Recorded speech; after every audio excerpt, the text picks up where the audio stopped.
Hello students, welcome to Sunya IAS in the first session for our Political Science and International Relations course. The objective of this course is that how we can maximize our marks, right? How we can practice the questions, because ultimately the problem statement in front of students is that they are not able to form the answers despite having the content. Okay. So because this is the first session, I am telling briefly that what is going to be the flow of this video. So firstly, we will try to see that what are the trends in previous year question. Today we are doing the topic of Plato and Aristotle.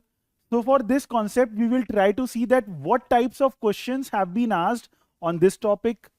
After that, we will do a brief revision. We will do a brief revision or a touch-up on that topic.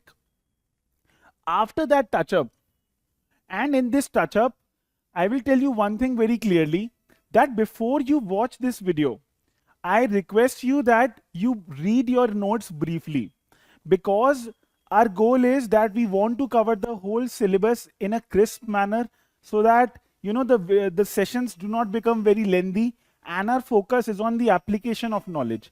Okay, so I will not, while we are trying to do this component, while we are trying to brief and revise the different pointers of a thinker, we will not be talking about the in-depth explanation.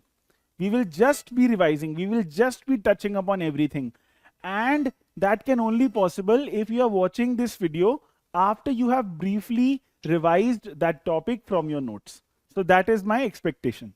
Okay, and that is the only expectation.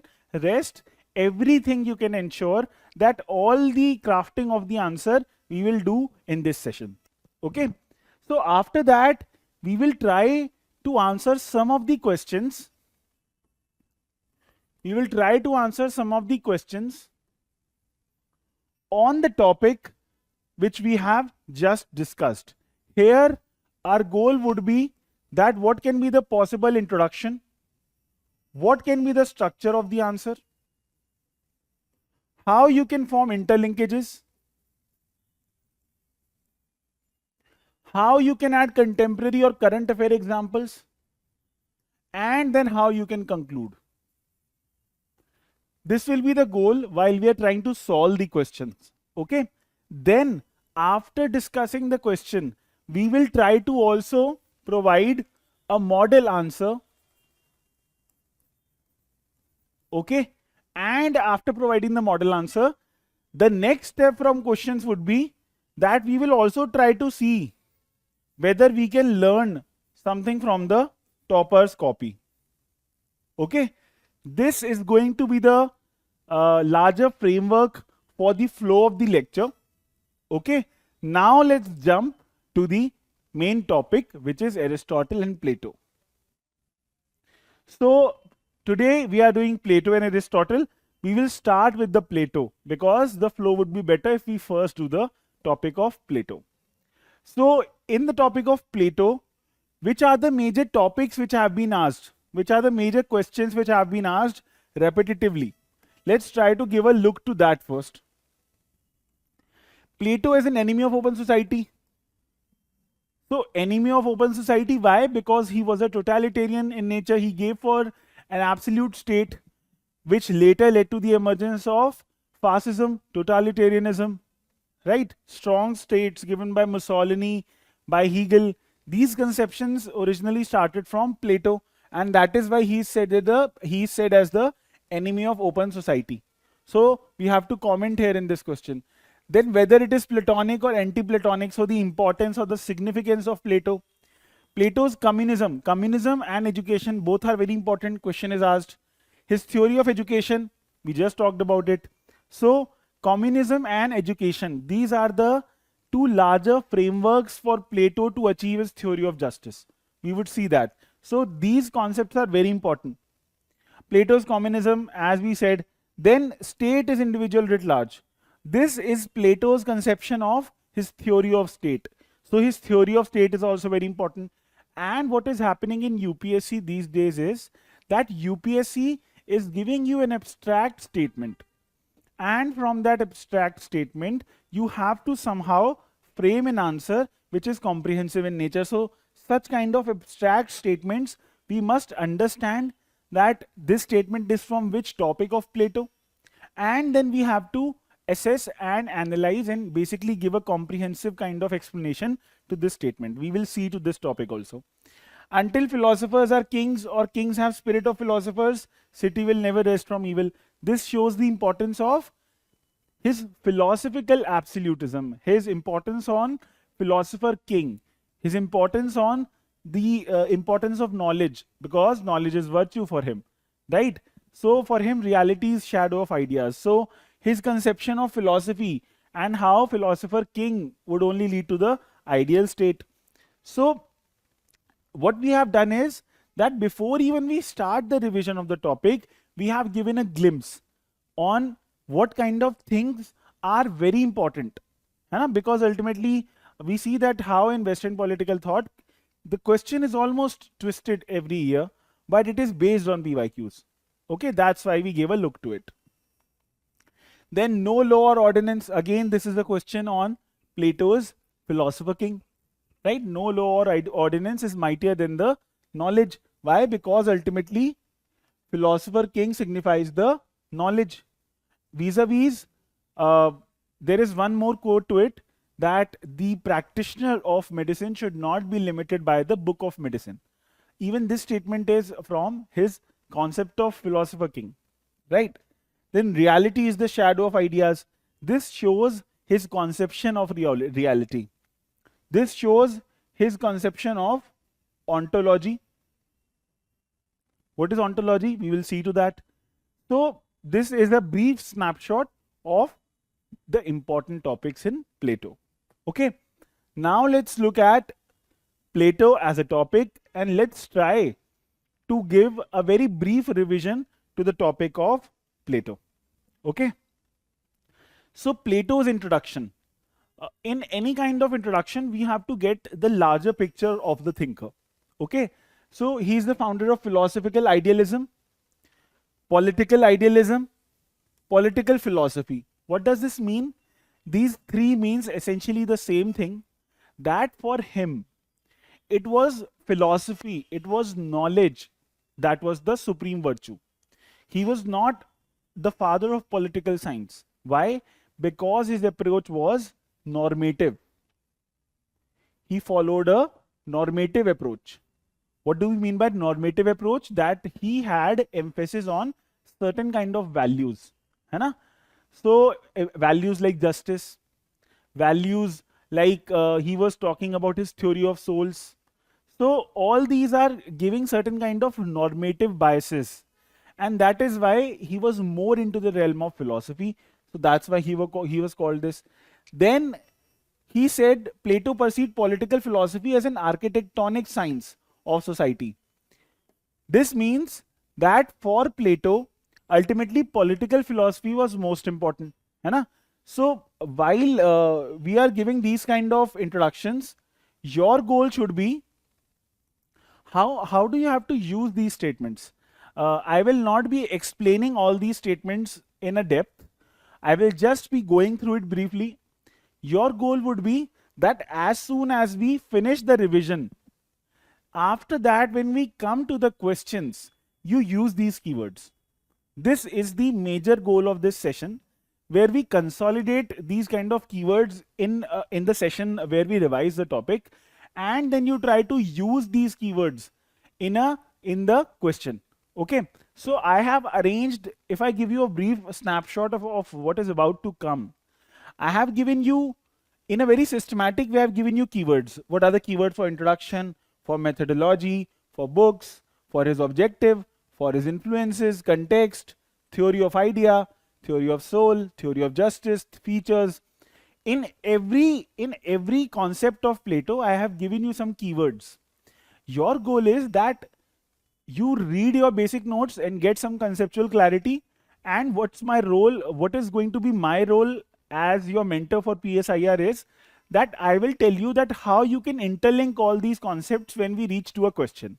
Okay, We will gain more clarity since this is the first session. While we will do the questions, you will be able to relate more. Okay, so just stick through it. Then what are his now methodology? Methodology is again a very important component. Why? Because methodology means that what are the tools that thinker is using. If there is a question on any thinker, Plato, Aristotle, Machiavelli, Hobbes, Locke, we must talk about their methodology. Because for any kind of in humanities, whenever a thinker is giving some kind of conception, then that thinker is also using some methodology. And that methodology should not be explained in depth. It should be just mentioned. Okay. So his methodology is normative approach, which means that he gives more emphasis on the ideas. So philosophical approach, one other word is philosophical absolutism. You can note down whatever I will write on the slides. You can note down, otherwise everything is there in the slides, but there are some things which I will just write down, so you can note it down. Okay. Then the other approach is, which methodology is dialectics. What is the meaning of dialectics? That there is conversation. There is no ultimate truth. Okay. There is always scope to get a better version of the truth. That is dialectics. And then there is reasoning. Then there is debate. So you don't have to write all these methodologies. While there is an answer, while there is a question on Plato, you have to use just one of it. For example, you can say that Plato followed the methodology of dialectics, which was based on the conception of his normative approach or reasoning. Okay. Then the books, there are three major books.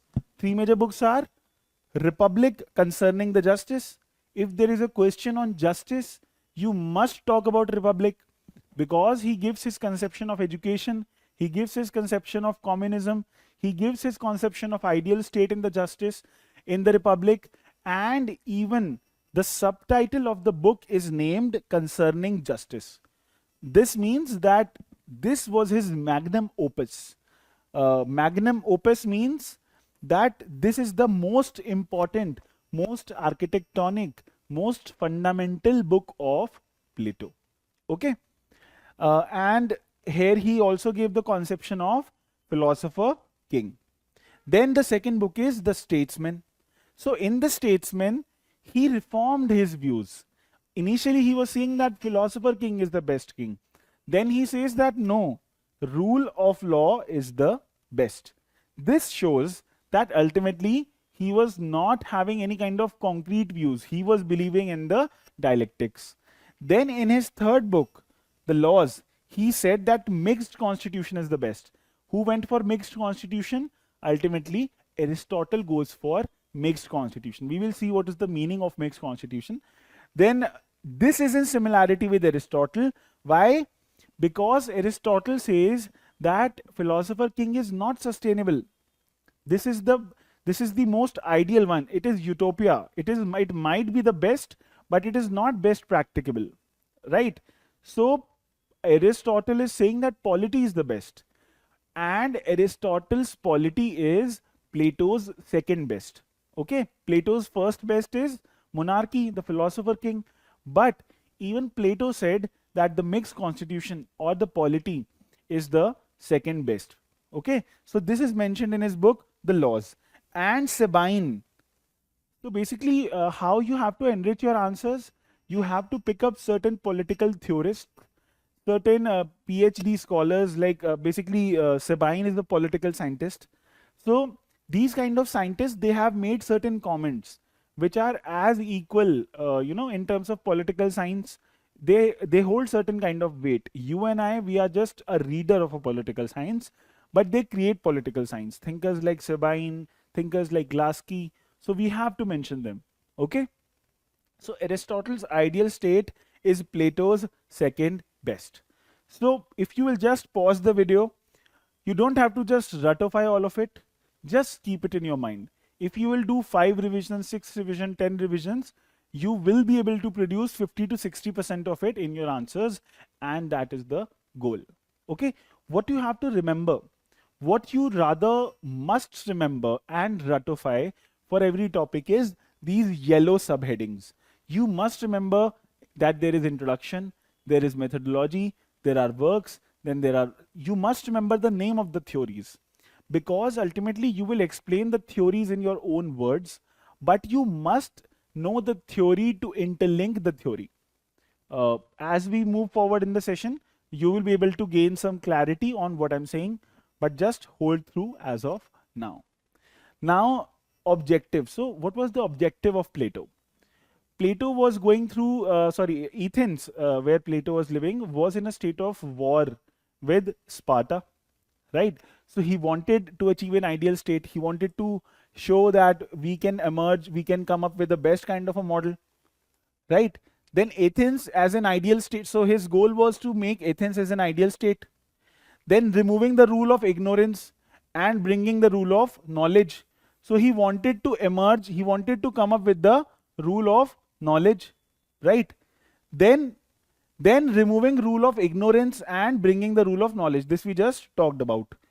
Then he talked about influences. So, who are the influences of Plato?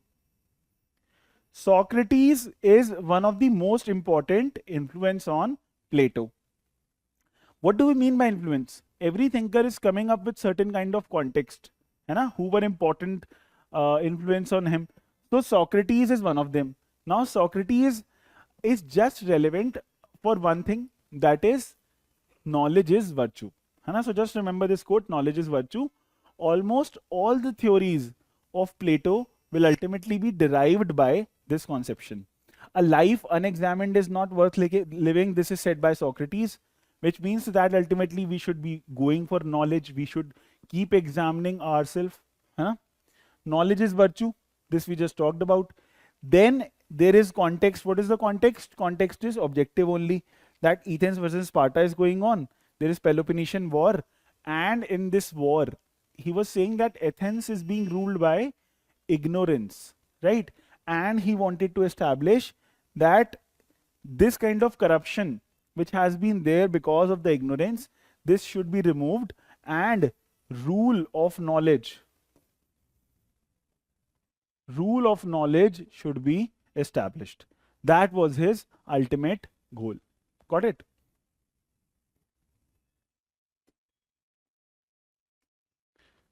Now, what is his theory of idea? Theory of idea or epistemology. What is the meaning of epistemology? Epistemology means that what is reality for that thinker. For Plato, reality is not this world. Reality is the otherworldly things, the ideas which are there in the world of God. Okay, so this is just one of the keyword. Epistemology, don't get scared by it. This is just one of the value addition. This is just one of the value addition. You can even ignore it. But if you just want to learn, epistemology means that what is reality for a thinker. For example, the epistemology of Aristotle is moderation, that both idea and matter are real, right? But for Plato, this reality is an illusion. Where does he talk about it? We will see in this explanation. So this is based on Socratic theory of knowledge. Socrates believed in theory of knowledge. From there, Plato is saying matter is a world of change. Today, this matter is here. Tomorrow, this matter will destroy, but the idea will never destroy. So he is giving the example. For example, the sensory and the physical kind of thing that we experience. All this is changeable. We will get old. We will die. Reality is the shadow of ideas. This is very important. Reality as the shadow of ideas give his conception of reality. It tells his epistemology, and ultimately the meaning is reality which we are observing around us.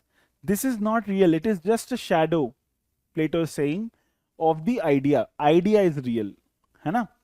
And he establishes this through allegory of caves. What is allegory of caves?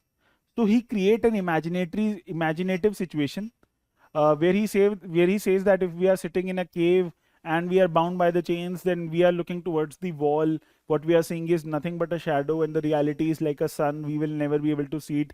Lot of other things must be there in your notes. but they are not of use in the answer. You don't have to explain all of that in the answer. You just have to show that he gives an analogy, and the name of analogy is allegory of caves, and he established that reality is shadow of ideas. Just this much you have to write in your answer. Okay. Then what is the critique? Critique says that Aristotle says that coexistence of idea as well as matter, that is golden mean. Ultimately, Aristotle will always talk about the madhyam marg. He will always talk about the moderation. He will always talk about the golden means. So for Aristotle, reality as well as, so basically idea as well as matter, both are real. It is not like only that idea is real. Okay. So this is his epistemology. Okay. What is ontology? Even ontology is that only, that ultimately how do you see knowledge? है ना? To give you some more clarity, you might get confused between epistemology and ontology, but they both are ultimately used to tell that how does a thinker basically look towards reality. What is knowledge for a thinker? है ना? So that's it. And again, how to use this, we will see how to use this in our answers. Got it? When we discuss our questions. Then theory of concept or theory of soul, or the concept of myth of matters. All of these are the same things. Ultimately, he didn't believe in equality. Plato believed in that there are three different souls, and we cannot change the proportion in which different kind of matters are there in the soul. What are the matters? The matters are that there is some kind of reason, courage and appetite in every soul. So he said that where reason is dominating, that is men of gold. Where courage is kind of dominating, that is men of silver. Not courage, men of silver. And where appetite is there, that is men of copper. So just like the Varna system in India, he basically divided the people into souls, that there are some souls which are more higher than the other souls. है ना? So for Plato, his conception of equality is very much procedural. He is not going for substantive equality. He is saying that only some kind of people are suitable for some kind of role. So what is happening is that because some souls have reason and courage, they are virtuous, and because some have just appetite, this is vice. Vice means that it is not a good quality, something which is not desirable. So now after this, he says something very important, that someone who has reason, they should be the ruling class. Why? Because reason is ultimately knowledge, and he said that Socrates believe in knowledge is virtue. So you can tell that how is inspired by Socrates. Then those who have courage, they should defend.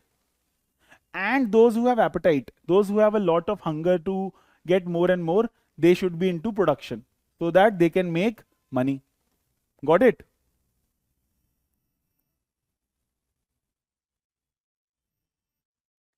So, okay.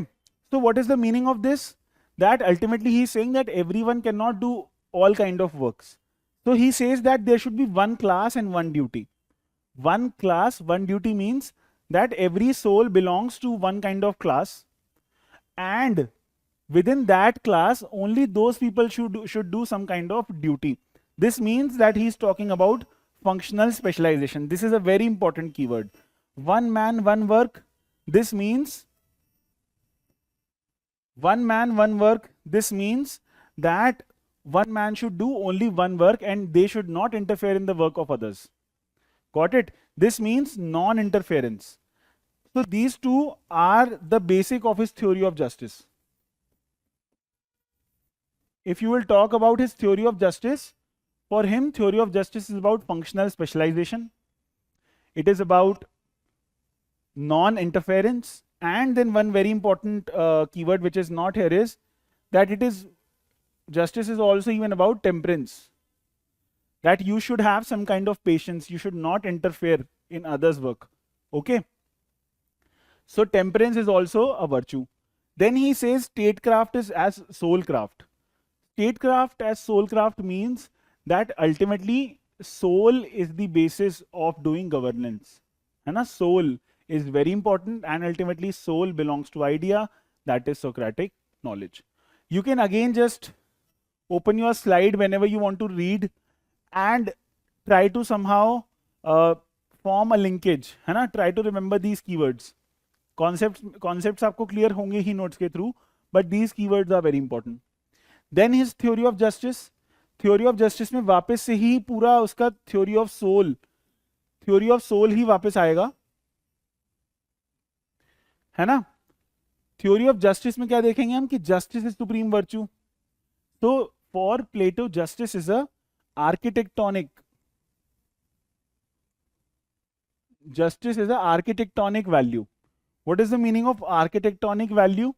That this value is the value which is ensuring stability in society, है ना? So this creates peace and harmony. Then for Plato, justice is about, we just talked about this in theory of soul. Justice is about functional specialization, non-interference and temperance. Got it? Then justice is defined in Plato at two levels. First at the level of state, then at the level of individual. He says that it is easy to see the justice in the capital letters. So he states that state is individual writ large. This is one of the PYQs that we saw in the starting, right? So state is individual writ large means that ultimately state is the combination of people inside it.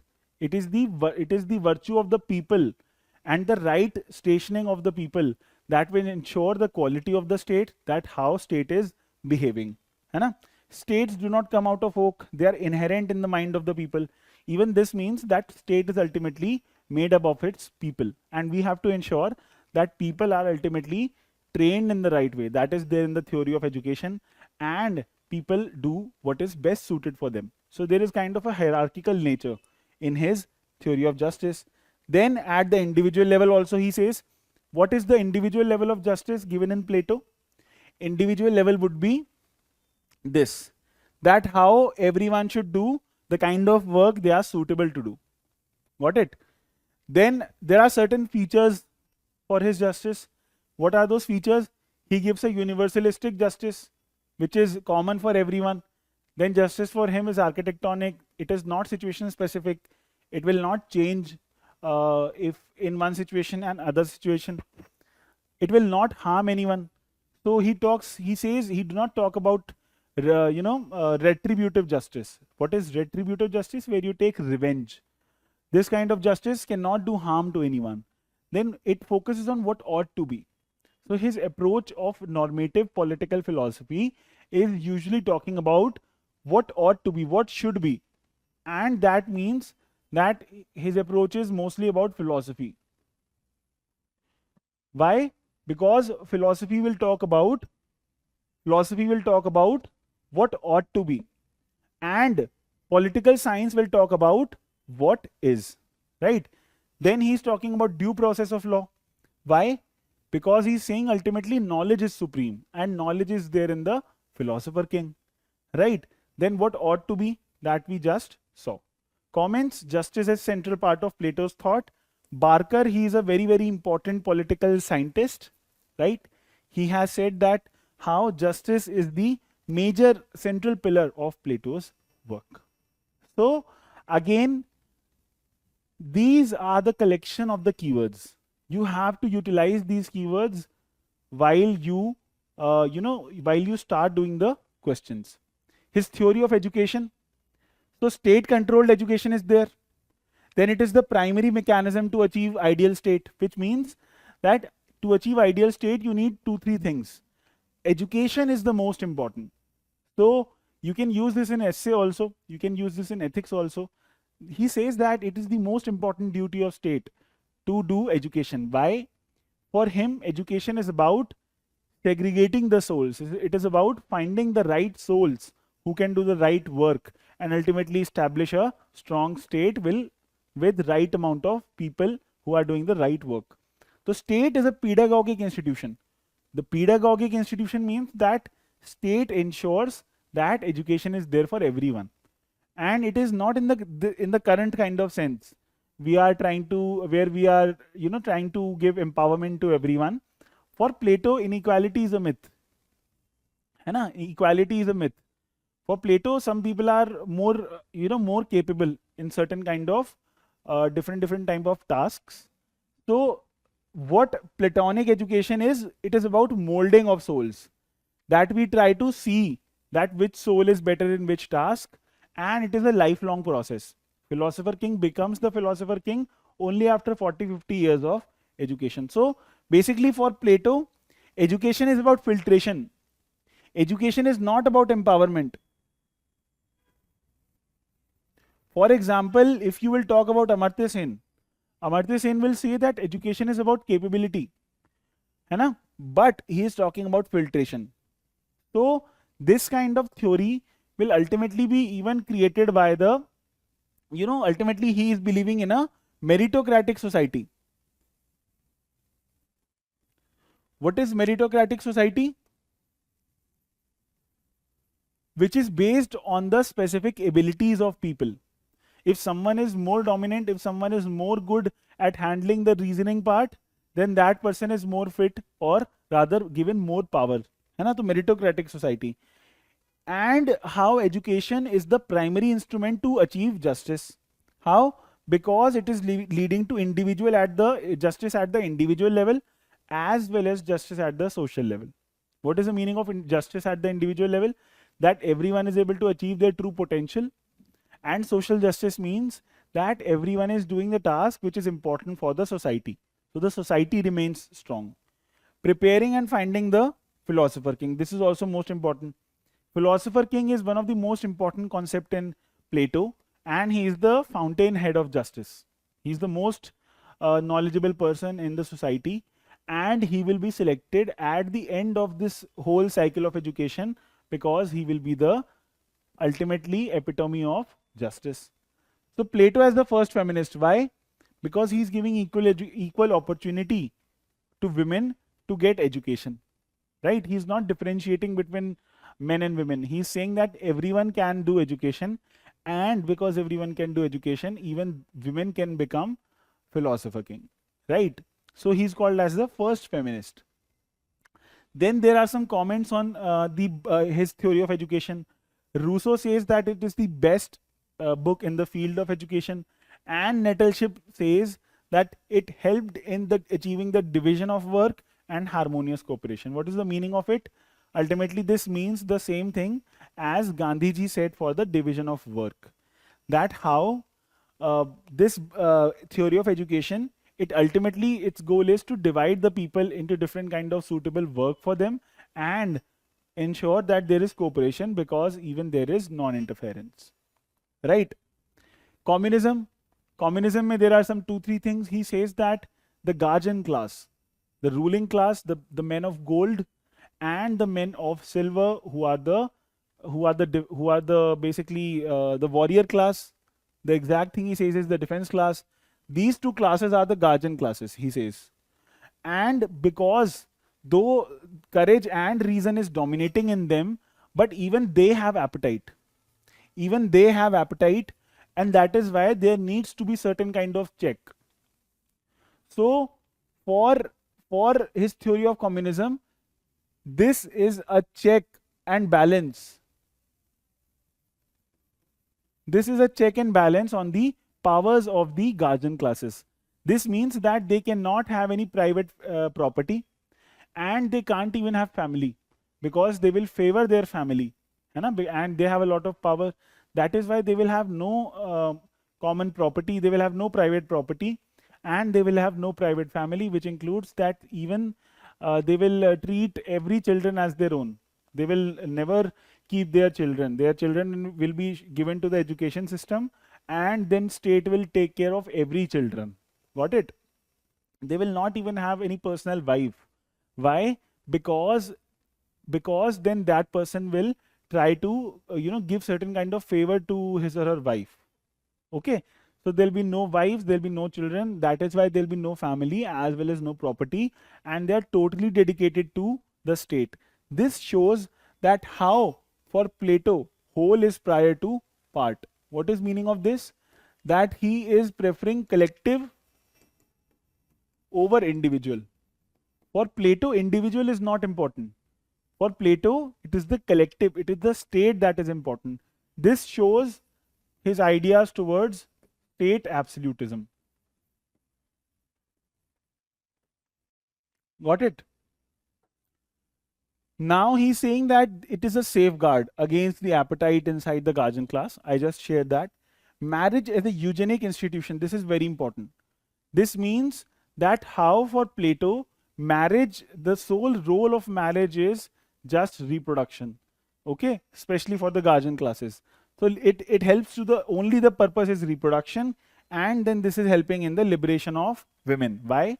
Because women will be able to go for education, women will be able to come out of their houses and even participate in the affairs of the state. He's also called as the first feminist for the same reason. Then there are certain critiques in his theory of communism. The main critique is from Aristotle, who says that family and property, they both are virtues. They both ensure stability. They ensure that a person has some kind of motivation to work, and you cannot take away that from the person. So this is his Aristotle's critique. You can read the statements. Excessive regimentation. What is the meaning of regimentation? That how every individual is ultimately subdued to the vagaries of the state, to the importance of the state duties. So these kind of theory of communism gives the conception of fundamental duties also. Okay. Privacy and individuality is hampered. Ultimately, there is no kind of the concept of individuality when there are such kind of rules in the society. Okay. So this is his theory of communism. So far, what we have revised so far is, we have seen the introduction, then the methodology, then the books. What is his objective? What is his influence? Then context, his theory of idea. Reality is the shadow of ideas. Then his theory of soul, how there are three souls, how there will be guardian class, how there is functional specialization, how there is non-interference, how there is temperance between them. Then we talked about his theory of justice, which is ultimately about the same things. And then he gives justice at the two level, at the state level, at the individual level, and at the both. Here he's talking about this. Then he gives some features about justice. Then he gives theory of education as the primary feature for achieving the ideal state, and his theory of communism to ensure that the appetite in the guardian class is not being taken as a tool for corruption. Got it? What I want you to notice so far in the 20-30 minutes of lecture is that you have to remember these theories. Remember the word theory of communism. Remember theory of education. Remember theory of justice. And even if you will be able to remember some little points in each of these theories, then you will be able to craft an answer. Okay. Then is theory of philosopher king. Ultimately, theory of philosopher king is just a product of 2 to 3 kind of theories. What are those theories? That first he's talking about Socratic tradition of knowledge is virtue. Then he's talking about his concept of soul or concept of the myth of matters, where philosopher king is a man of gold. He's made of reason. He has soul of reason. Then philosopher king is also product of his theory of education. How after 60 years of education, he ends into basically a kind of life where he has no family, he has no kind of property, and he will ultimately dedicate all of his life to the maintenance of state so that justice is ensured. Right? So philosopher king is a culmination of all the ideas we have read so far. These are some of the important quotes. As such, in all the quote, there is nothing to explain but one thing, that how the philosopher king is the epitome of knowledge. His powers should not be limited by anything else. Okay. Let's see some quotes. Those states are best governed where the rulers are reluctant to govern. What is the rulers are reluctant to govern? This is ultimately but philosopher king. Why? Because philosopher king is the epitome of knowledge, so he will be reluctant to govern. Why? Because he will understand that this is a very heavy task to do. This is not an easy task to do, because ruling a state will require sacrifice. Theory of communism is about sacrifice. How he has to sacrifice his wife, his family, his children, his property. Okay. So the philosopher king is reluctant to govern. Then no law or ordinance is mightier than knowledge. So knowledge is about philosopher king. Law is about the collective wisdom. है ना? So Plato is saying that ultimately what matters is the knowledge, which is philosopher king. So we will give maximum power to philosopher king. Foolish to limit practitioner. Ultimately, philosopher king is the practitioner, and the book of medicine is the law. है ना? Until philosophers are rulers, again, this is about how the ruler has to be the philosopher king. They have to be wise in the world of ideas. They have to be wise in the world of reason. They have to be knowledgeable. है ना? They should not be sophists. Who are sophists? Sophists are materialists. है ना? So this is the significance of these quotes. Then how his ideal state, he's the linchpin of it. He's the central architectural piece of it. Philosophical absolutism, that how for Plato knowledge is supreme, reason is supreme. Due process of law. If you have read about the procedure established by law and due process of law means that law has to be interpreted. It has to be reasonable. It should be based on reason.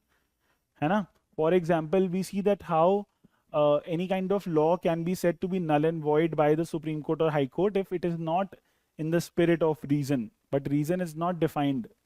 The judges tell the reasons. So you can tell that how in Indian judiciary, the High Court and Supreme Court judges are acting as philosopher kings in the conception of Plato, because they are believing in due process of law. Then what are the limits on philosopher king?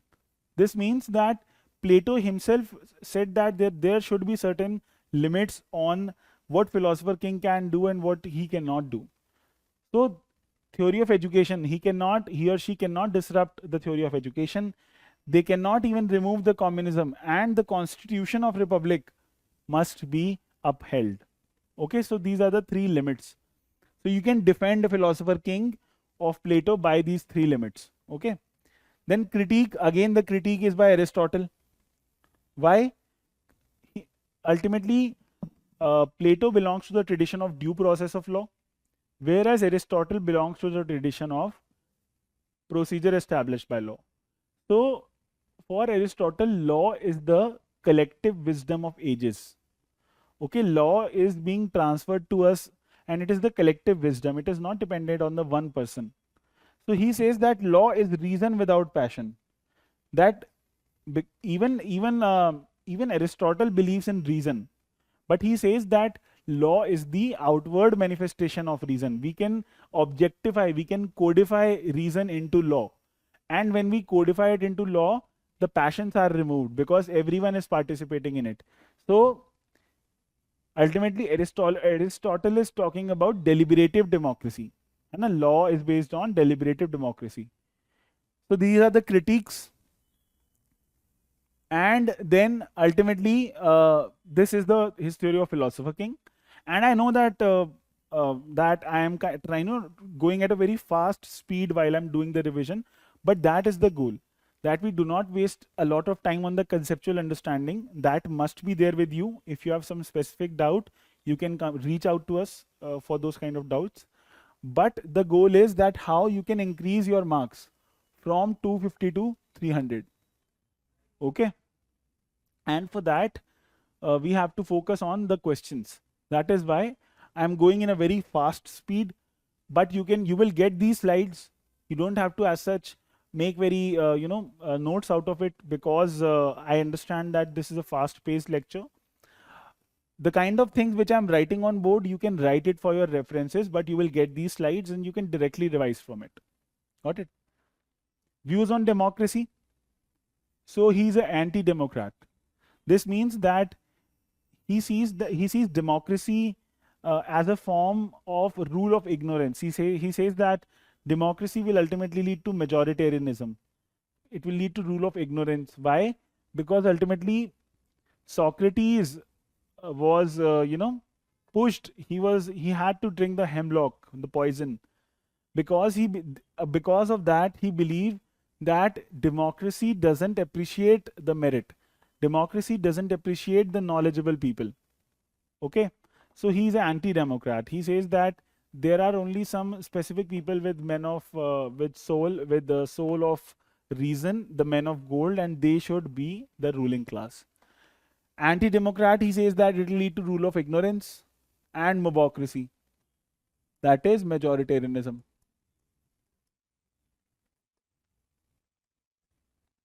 You can indeed give even current example. What are the example? The example would be, you can say, the rise of populism.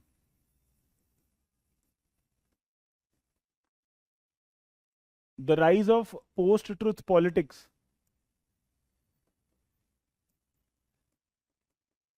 Here you can also talk about Trump in USA. How Trump in USA is leading to a populist version of society which is based on ignorance, post-truth politics, false narratives. है ना? Then democracy did not reward the merit and knowledge.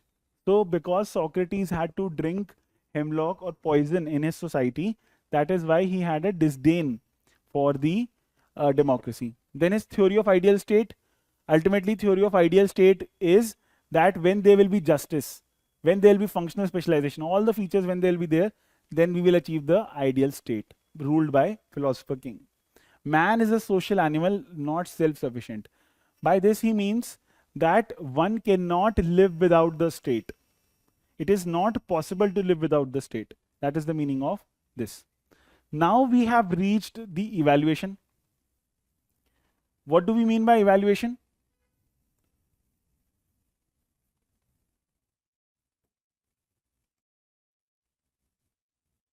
In the evaluation, we will see that what are the different comments made by certain political scientists on the Plato. So Karl Popper, he is one of the very famous political scientists, and in his book The Open Society and Its Enemies, he is saying that how Plato went for absolute kind of state. है ना? There are some 2-3 keywords which he used. I want you to remember those keywords. The first thing is that ultimately he is going for wholesale based social engineering, that he is going for very large amount of changes. He is disrupting the private life, he is removing the private property, he is giving his theory of soul. So he is going for wholesale, large scale social engineering. Social changes should be always small, very, very small. For example, if you have to enhance the age of marriage for a woman, it should be from 18 to 21, that too after 2-3 years of deliberation. You cannot make it from 18 to 30 or 18 to 40. So he says that Plato is going for wholesale social engineering. And what does he recommend? He says that ultimately there is need for a small kind of social engineering that is based on piecemeal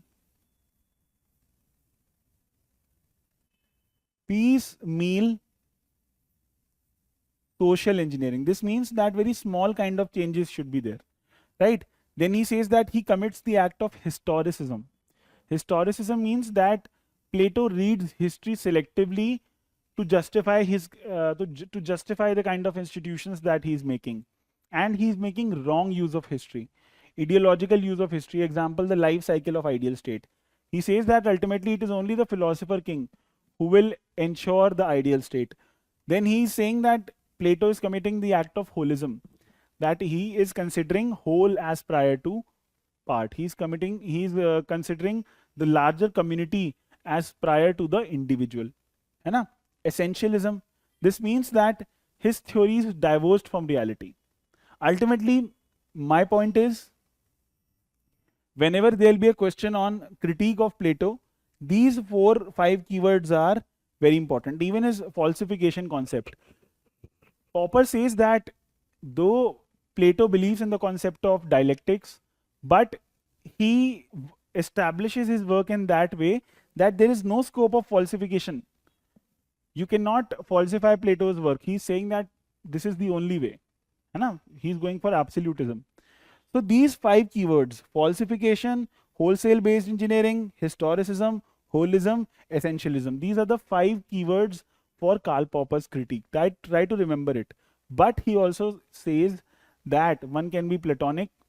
Either you can support Plato or you can criticize Plato, but you cannot ignore him. That is the importance of his work. So whenever there is a question on the importance of his work or the significance of his work, you can use this statement from Karl Popper. And this is the name of his book. Okay. Then Plato as father of totalitarianism, enemy of open societies, very standard keywords. Then Emerson, he praised Plato, that Plato is philosophy and philosophy is Plato. Whitehead, he says that if you will read any book, Plato and Aristotle will be, there cannot be a political science book where the reference for Plato and Aristotle will not be there, right? So the exact statement is that the every entire Western political philosophy is nothing but the footnotes to Aristotle and Plato. Levinson, he defends Plato. Even the name of his book is In Defense of Plato. He says that we cannot say that Plato went for fascism. Basically, Plato is criticized for creating an absolute state. But he's saying that it is not possible to compare Platonism with fascism because there was a lot of difference in the time. And how Plato's ideal state is a utopia, right? So you can use it because why did he give this defense? Because it was said that he is a first fascist. Then in the conclusion, this is a very standard conclusion which you can use, that how Plato's diagnoses are correct. He's going for right amount of right kind of criticism, but his prescription, the kind of changes he's prescribing is not right. Okay. And then you can tell that how criminalization of politics or rise of defections, this has led to the need of rule of knowledge among the different kind of rulers. We are seeing that how defections are there, how post-poll coalitions are happening, how there is rule of ignorance, right? So all of this is there.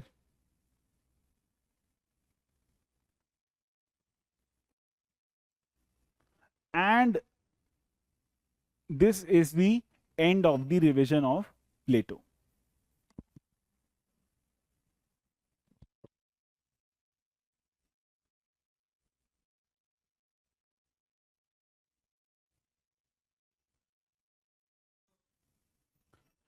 And now after Plato, we will talk about Aristotle.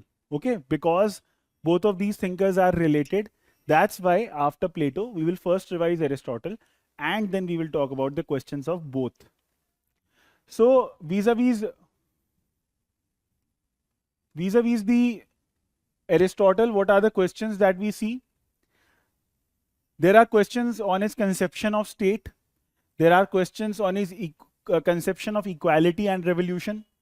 There are questions on his conception of slavery. You can read the questions, but I have segregated the questions because questions are very interlinked in Plato. It is not easy to say that this question is from this topic because lot of topics are interrelated.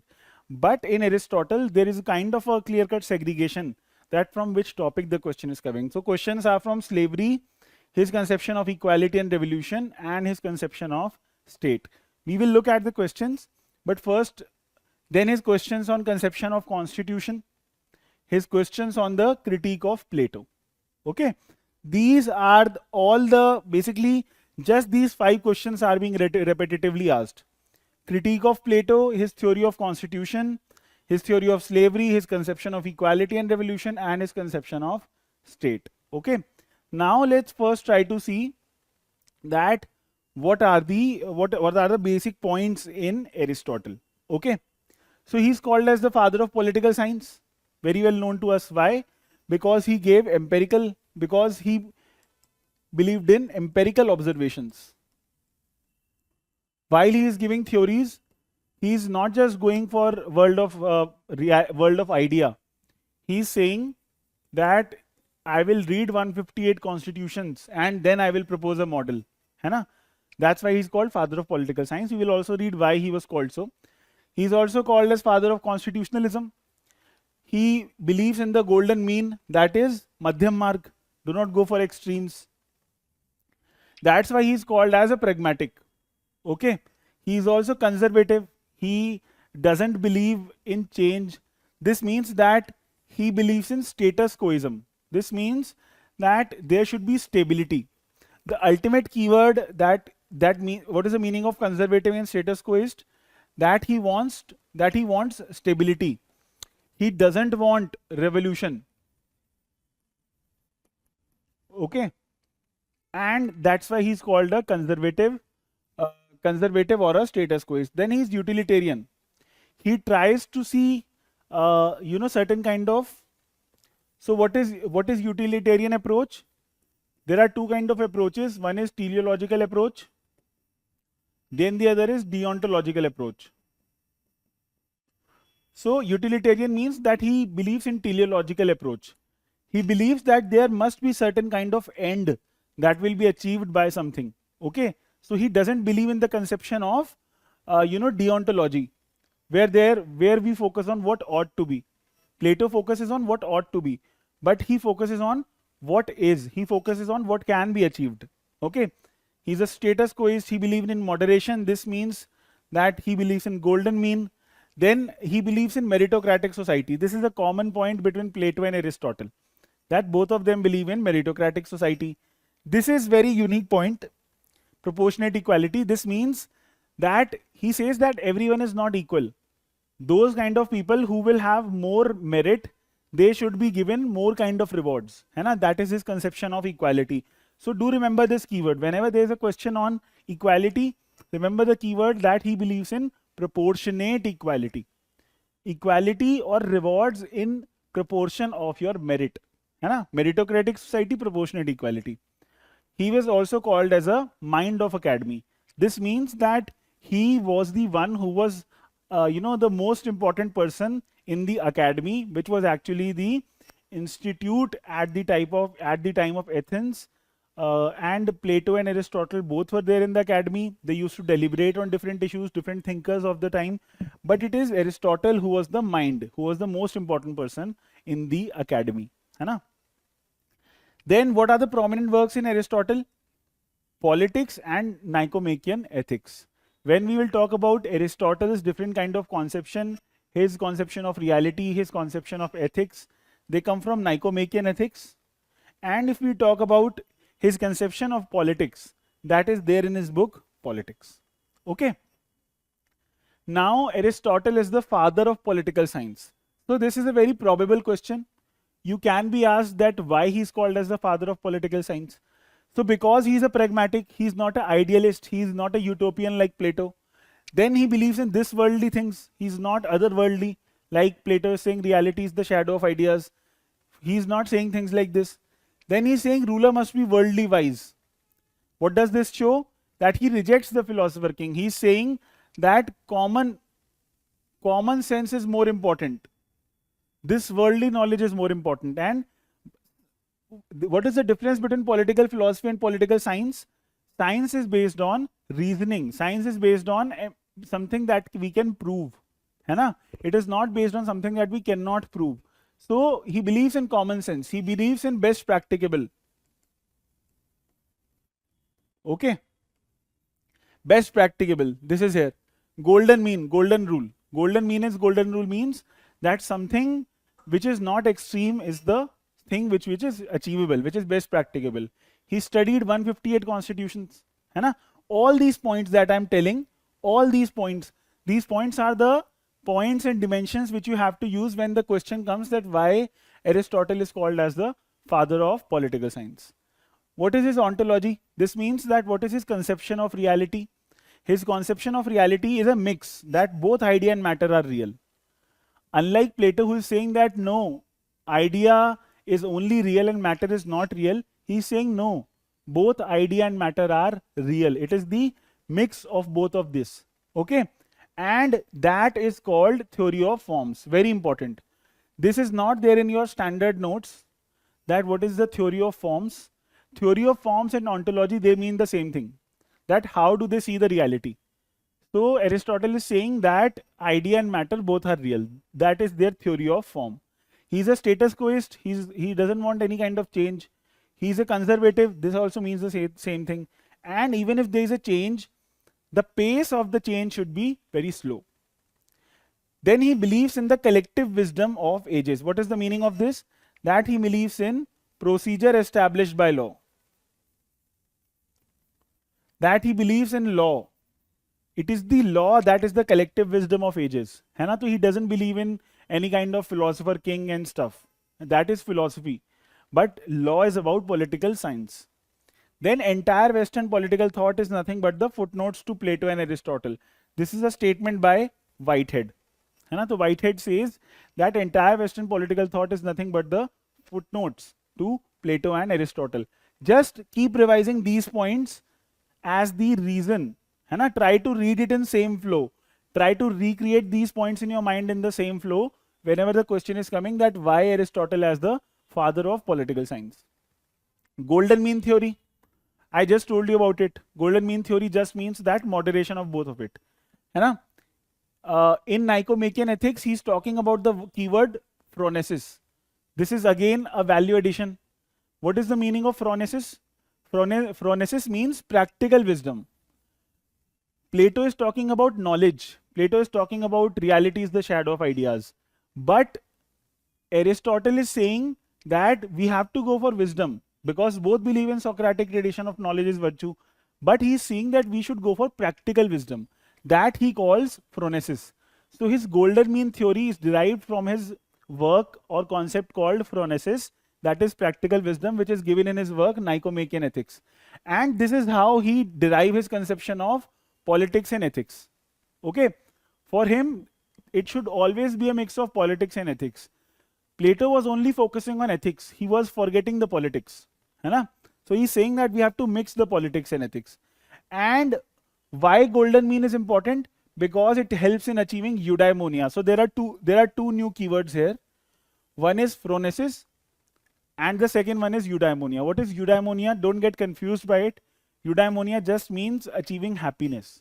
Okay, so this is his ultimate goal or ultimate aim of Aristotle in all his theories is achieving happiness, and that the keyword for that is eudaimonia, है ना. तो golden mean theory क्यों? Because we want to achieve eudaimonia. And the why we are going for golden mean? Because ultimately it is based on phronesis, that is practical wisdom. Theory of four causes, it is not that important, but what is important is this. You can just read it if you want the first three causes, but you will not be using these three causes in your answer. This one is important. Why it is important? If you are explaining any kind of reason, there might come a question that why Aristotle gave this, है ना. So you can tell that in his theory of four causes, Aristotle says that the final cause or the most important cause for any kind of event is eudaimonia, that is achieving happiness. So this final cause is important. Material cause just means that because there is matter, then there will be matter is one of the causes for certain kind of events. Then idea is also the cause for certain kind of events. Then formal cause is mix of idea and matter, है ना. तो ये उतना important नहीं है, इसमें आप खोइएगा भी मत. सबसे important final cause है ना.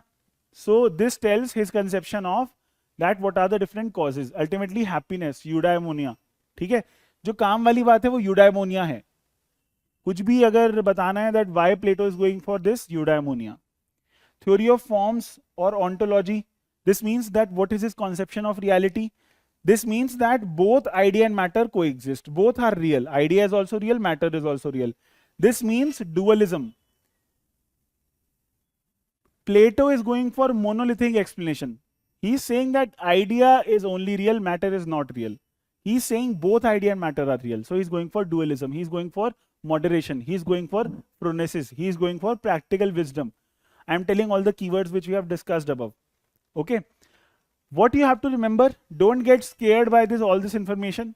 Just remember these yellow keywords, because these are the theories. अंदर का आपको कुछ कुछ याद होगा which you can use. Then what is his conception of state? We saw that how Plato was talking about state is individual writ large. तो ये भी state को important मानते हैं, पर ये state को इतना important नहीं मानते कि it is the most important thing, है ना. Then there are some quotes which define those conception. Let's talk about each every time. Man is by nature a political animal. This shows that man cannot exist without the state. Man is naturally a political animal, and so basically there are two kind of species, animal and political animal. So animal can live alone. Animal can live in isolation. You can see that any kind of animal can live alone, but man cannot live alone. Man have to live together in a society, and that is why state is important. So the significance of this statement is the importance of state. State is prior to man. Even this is a conception of that how state is important. Whole is prior to part. So whole is prior to part means that Aristotle is giving emphasis to the state, to the collective life over the individual life. है ना? Because he's saying that man is naturally a political animal. Now next statement, state comes into existence for the sake of life, but it continues for the sake of good life.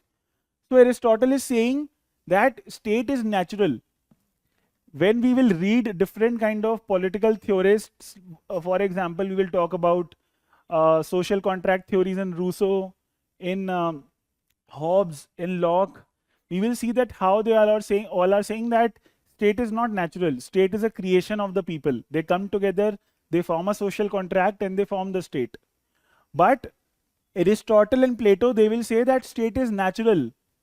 Okay, and that is why this becomes the basis for state absolutism in the works of Hegel, in the works of Filmer, which we will read in syllabus ahead. One who can live without state is either a beast or a god, not a man. That is only a god, a very strong man, or an animal can live without state, but not a man. State is the highest of all association which man has created. This means that ultimately there are many associations. There is the first association is family, then the second association is village, then ultimately state is the association above which there is no association. We all ultimately belong to state and there is nothing above the state. This is the kind of conception given in Aristotle.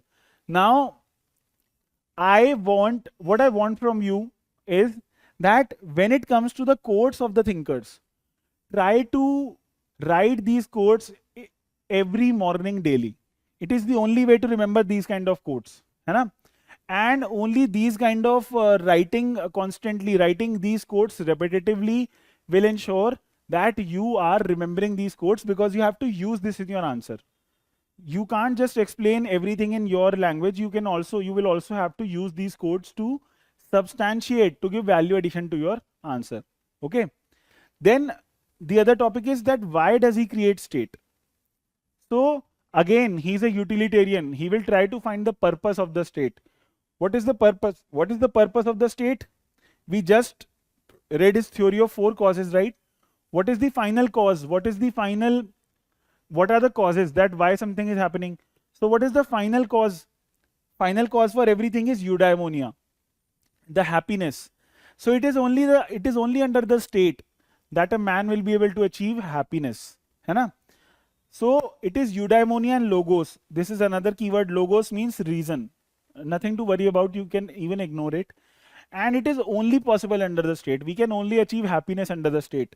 This comes from the statement which is made here, that state comes into existence for the sake of life but continues for the sake of good life. है ना? तो good life चाहिए, eudaimonia चाहिए, happiness चाहिए, इसलिए state है. Then this is one of the differences in Aristotle and Plato. All these are commonalities. Both are saying that state is natural. Both are saying that state is, man cannot live without state. State is prior to man. These are the commonalities. But these are the differences. These are some of the turns he take from the Plato's work vis-a-vis state. So he says that pluralist conception of state. What is the pluralist conception of state? He says that state is important, but it is not like that state is the most important. State is rather the most important, but state is not like a family. Plato is saying that state is like a big family where the head of the state, the philosopher king, is like a patriarch. He's like the head of the family. And all of the other people who are there in the state are the children of the philosopher king. That is the conception of state for Plato. But Aristotle is saying that state is a family of families. There are many other small units within the state, and state is just a big unit of all those families. It is not like that there are 2000 families in the state. By family he means that there are many other units within the state, and state is just a big unit comprising of all those states. So the emphasis is that the ruler who is governing the state, he or she should not act in an authoritarian manner. Okay. State as an association of associations, that there are a lot of other associations as well within the state, and state is a big association, big collective of all those lives. So he starts the school of pluralist conception of state. Where else do we see pluralist conception of state? We see it in the work of Lasky. We see it in the work of Dahl, Robert Dahl. Later we will see that. But starting यहाँ से हो रही है ना? State is prior to man. This is important. That, and we see it here also, that how man is by nature a political animal, how state is prior to man. This means that state is a necessity. There can be no life without state. It is important for achieving eudaimonia. And man is not self-sufficient. It is the state who is managing the collective life, and only state is self-sufficient. Man is not self-sufficient. So purpose of state is happiness. Purpose of state is to ensure collective life. Okay. Laws of state are based on deliberation. Very important point in Aristotle.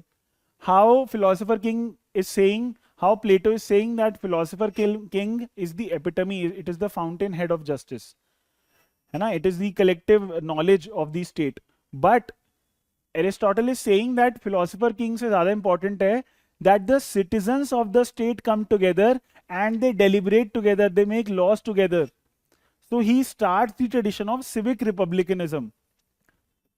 Civic participation. In Plato, the citizens are passive. What is the meaning of passive? Passive means that they are not actively participating. It is everything is being done by the philosopher king. But in the Aristotle, we see that every citizen has to participate. Laws are made by deliberation. Laws are made by common sense. So difference between Plato and Aristotle's conception of state. The authority of statesman is different from the authority of master. This is a quote by Aristotle. He says that statesman is not like the head of the family. The authority of statesman will be different than the authority of master. Master is because he believes in slavery. So he's saying that master can have a command on the slavery, master can have a command on his wife, on his children. But a statesman will not be like a master, because citizens have to do active kind of duties. Citizens will participate. State is a family for Plato, philosopher king is master, but state is a family for Aristotle, as state is unity in diversity. These are the exact quotes of Plato and Aristotle. You have to learn them, but the idea, the core idea behind them is that how state is a family of families for Aristotle and how state is just a family for Plato. Try to read it 2-3 times in the slides itself. This will get clear to you. Then his theory of citizenship. So in Aristotle, everyone is not a citizen. Only men of property are citizen. Why? Because they have stakes in the stability. Right?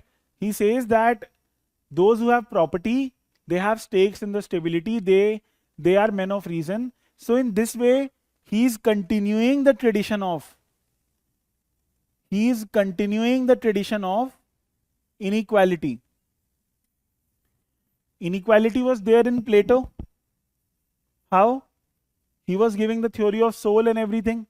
And Aristotle is talking about property. Aristotle is saying that men of property are men of reason. That is why he is a utilitarian.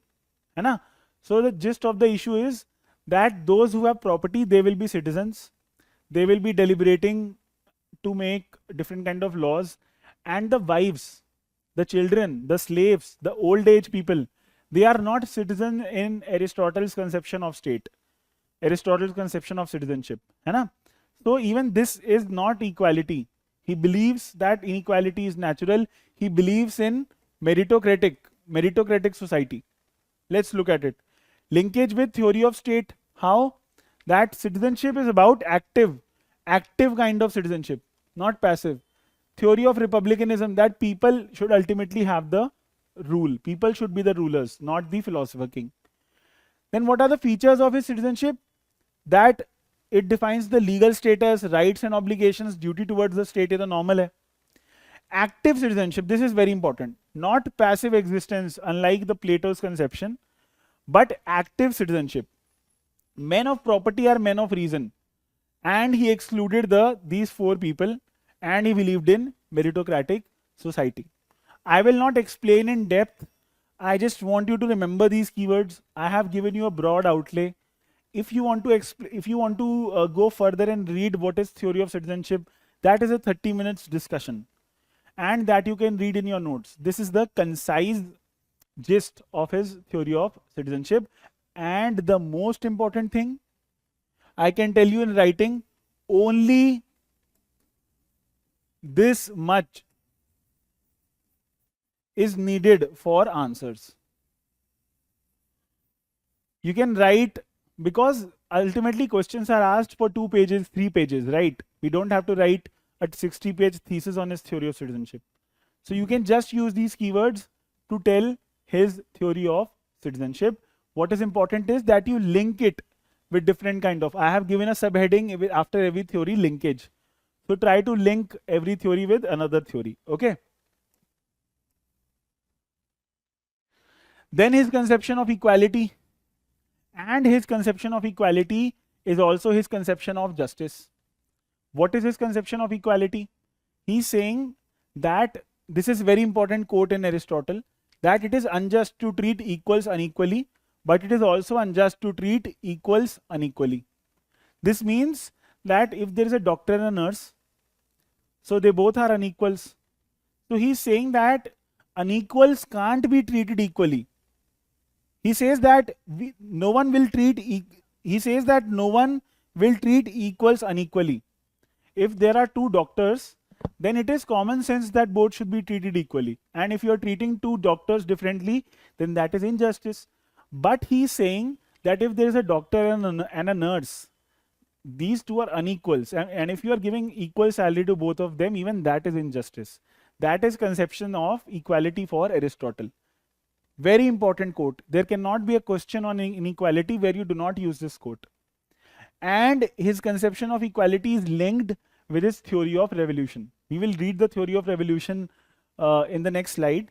But what is his theory of revolution? That whenever anyone will feel any kind of inequality, then that person will go for a revolution. They will try to make changes, and he is trying to reduce the changes.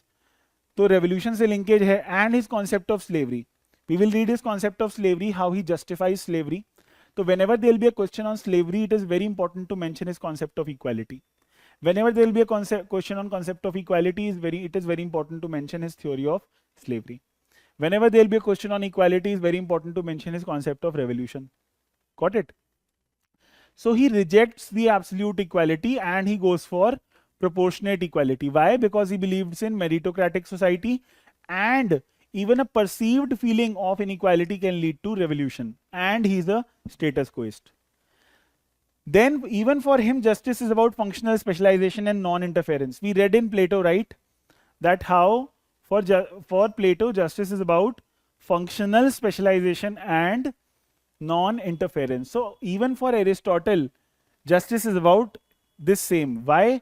Because he's saying that someone who is not naturally a master, someone who is a slave, should just do slavery. है ना? So he's inspired by Plato in that sense. Theory of slavery is a justification. Then in his theory of slavery, you will first tell about his conception of equality, and you will tell that slavery is not only natural but useful. Why? Because he's a utilitarian. He tried to give us a teleological approach. He tried to tell the cause of everything. What is the cause? His theory of 4 causes. We talked about the final cause, eudaimonia. So ultimately, he's saying that it is in the happiness of slave that he remains slave. Why? Because slave has more physical abilities. He is lacking in reason. So he should be doing the physical activities for the master, and master will be there, master, the propertied class, will be there in the deliberation of laws, and they will treat the slaves properly. They will give salary to the slaves. They will try to protect the slaves because they do not have reason. Right? So theory of slavery, teleological explanation है, purpose है, utility है, eudaimonia वाला example भी दे सकते हैं आप. Slave by nature. Why? Because he's mentally weak and physically strong. They are suitable for manual work. That is why his theory of justice. That is, he believes in functional specialization and non-interference. Slave should not interfere in the work of master. based on Plato's theory of soul. है ना? How? Because even Plato is saying that there are certain souls. So in the same way, he is also saying that a slave will always be a slave. But one most important part in Aristotle is that he's saying that slave can learn, some kind of abilities through which he can become a master later. And if he is able to achieve those abilities, he says that master should free the slave. So there is scope for social mobility in his theory of slavery. It is not that rigid. What is its critique? Kant. Kant will be following the deontological approach, where he'll be saying that every man should be treated in an end of its own. है ना? You can also tell that how slavery in today's era is not possible because of the conception of human rights. Got it? Property. Theory of property का linkage है इनकी theory of citizenship से. Why? Because he says that only the propertied class should be citizens, because they are men of reason, they have stakes in the stability, right? So he is talking about linkages theory of citizenship, and he's saying, so for the concept of property, we saw that how Plato, he's saying that there should be communism of property and communism of family. But here Aristotle is saying that there is no scope for communism. Why? Because communism is about communism will ultimately leads to no kind of motivation, and property is a source of virtue. Property is a source of family. Property is a source of motivation and virtue. Family is a source of stability. That is why he says that we should not abolish private property. Rather, there should be common, individual ownership and common use. What is the meaning of individual ownership and common use? That it should be privately owned, but different people should be allowed to work on it. Okay. So he gave the concept of individual ownership and common use. Property as source of motivation. Productive use of property is only possible under the private ownership. Gandhi's trusteeship model. For example, Gandhi says that the capitalists are ultimately the trustees and they are maintaining the trust of the people. The property is ultimately, the people, the capitalist is only there to maintain the property. One very good example, if there will be collective use, and then there is no excessive inequality, then revolution will not happen. Because if there is only private use and private ownership, then there is scope for inequality. Other people will not be able to use the property, they will be disgruntled with the state and there will be revolution. So he says that you can use, but he believes he's a utilitarian, he's almost like a capitalist. So he's saying that it should be owned by someone so that they can maintain it. One very good example is, you can see the global commons. What are the global commons? For example, the air, the high seas, these kind of places, they can be used by everyone. So we are seeing that how they are used by everyone and how they are not even owned by anyone. So we are seeing that there is degradation, there is water pollution, there is air pollution. Why? Because everyone can use it and no one has to maintain it. So this is called as tragedy of global commons. This is given by Garrett Hardin. Garrett Hardin. He says that because these are global commons, because they don't have to be maintained by anyone and they can be used by everyone, that is why they are suffering different kind of ill maintenance, poor maintenance. So that is his theory of property. Then his theory of constitution, one of the most important one. Ultimately, in his theory of constitution, students face a lot of issues while they are trying to understand his theory of constitution, but the main goal is that oligarchy and democracy. So ultimately, oligarchy is the rule of rich and democracy is the rule of poor. So Aristotle is saying that rich are very arrogant.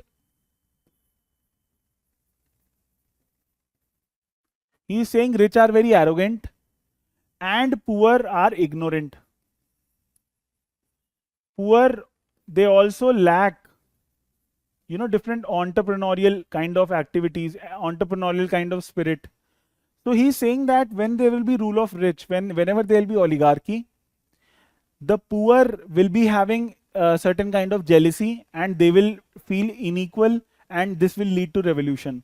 Whenever there will be democracy or the rule of poor, the rich will have jealousy that there is no kind of entrepreneurial spirit, they are rule of ignorant, so that even then there will be revolution. Plato says that it is only polity. It is only polity that is the golden mean. That is the average of both of these. Why? Because polity is the rule of middle class. Polity is the rule of middle class, and both rich and poor believe in polity. They believe in rule of middle class. They trust middle class. So there will be no revolution. And that is why he says that polity, that is constitutional government, limited government, is the best form of government. This is the crux of theory of constitution. And he studied 158 constitutions for this task. So he gave his concept of polity. He tells that how polity will lead to no kind of revolution. There is scope of revolution in oligarchy. Poor is unsatisfied. There is scope of revolution in democracy. Rich are unsatisfied. So he says that oligarchy symbolizes arrogance. Rich are arrogant. And democracy symbolizes ignorance because poor are ignorant. So he says that polity, that is rule of middle class, it is the mean of oligarchy and democracy. Got it? And why? Because rule of law is ultimately better than rule of men. Rule of men means philosopher king, but rule of law means collective wisdom of ages. So he says that he makes a model. You must be having that model in your notes, where there is normal, then the normal form, then there is perverted form, then there is rule of one, rule of few, rule of many. So what is monarchy? Monarchy is rule of one, right? And it is the normal form. This is the ideal best, but it is not practicable, and it reduces into tyranny. This is the worst form of government. This is the perverted form of government.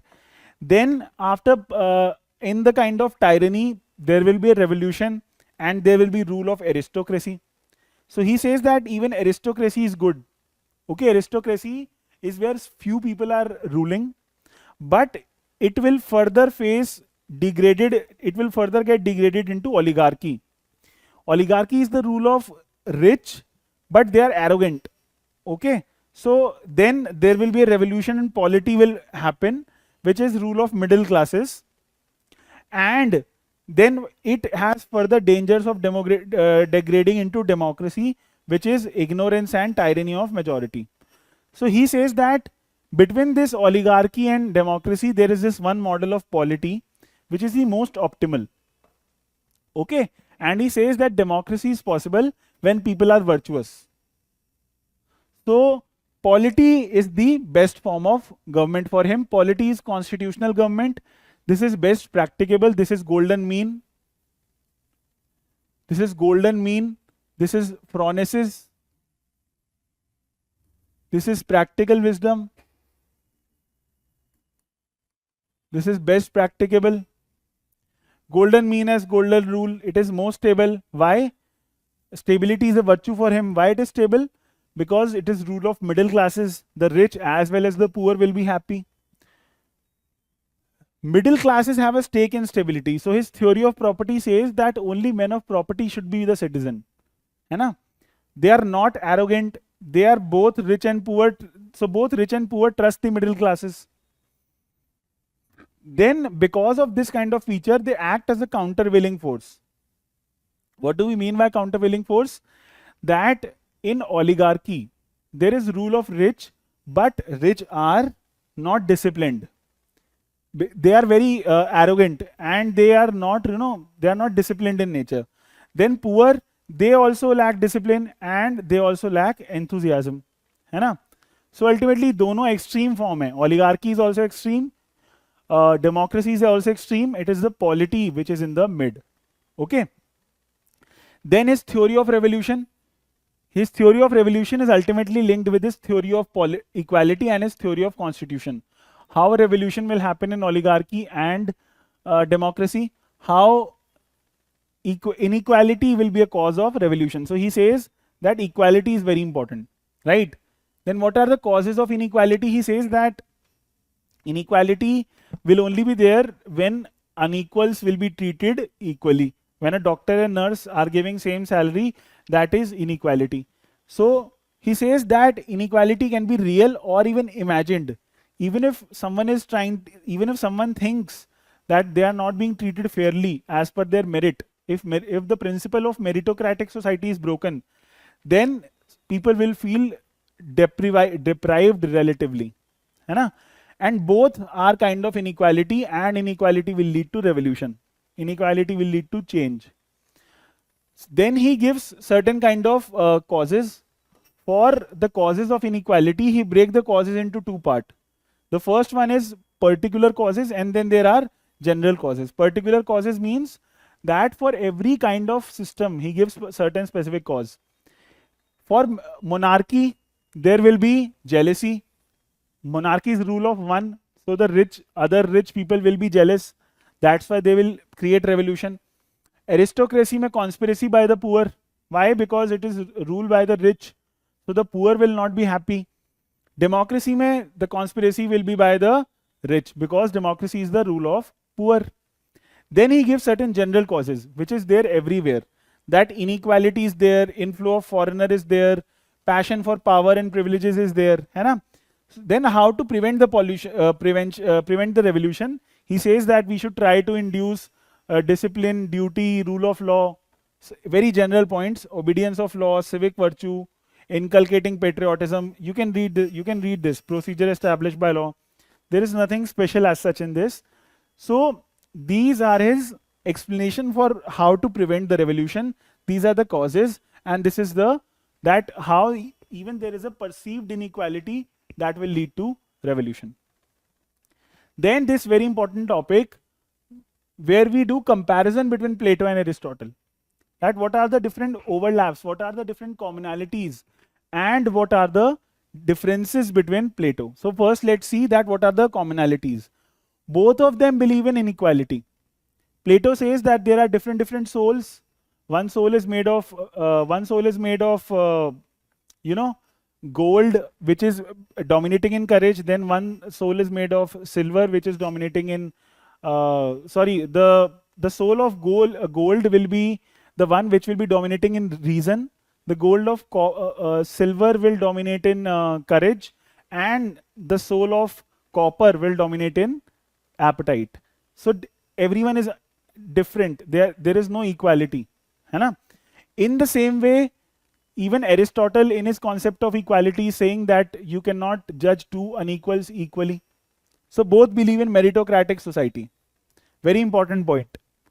Then they have lack in the faith of masses. What do we mean that they have lack in faith of masses? That how for Plato it is about philosopher king, and Aristotle in his theory of citizenship. Though Aristotle is saying that deliberation should be there, but even for Aristotle, he's limiting his citizenship to men of property, है ना? So for him, property is important, but for Plato, knowledge is important. But even in this difference, the goal is same, that they do not believe in masses, है ना? For example, in today's world, it is not at all possible that you can say to someone that you don't know the reality, I know the reality. Everyone is equal, but that kind of lack of faith in masses is missing in both of them. Then the Socratic tradition of dialectics, this is common in both. And this is again one very important point, that how both believes in the importance of state. This is called state egoism. This is called that how for both whole is prior to part. Whole is prior to part. Collective life is important over individual. Okay.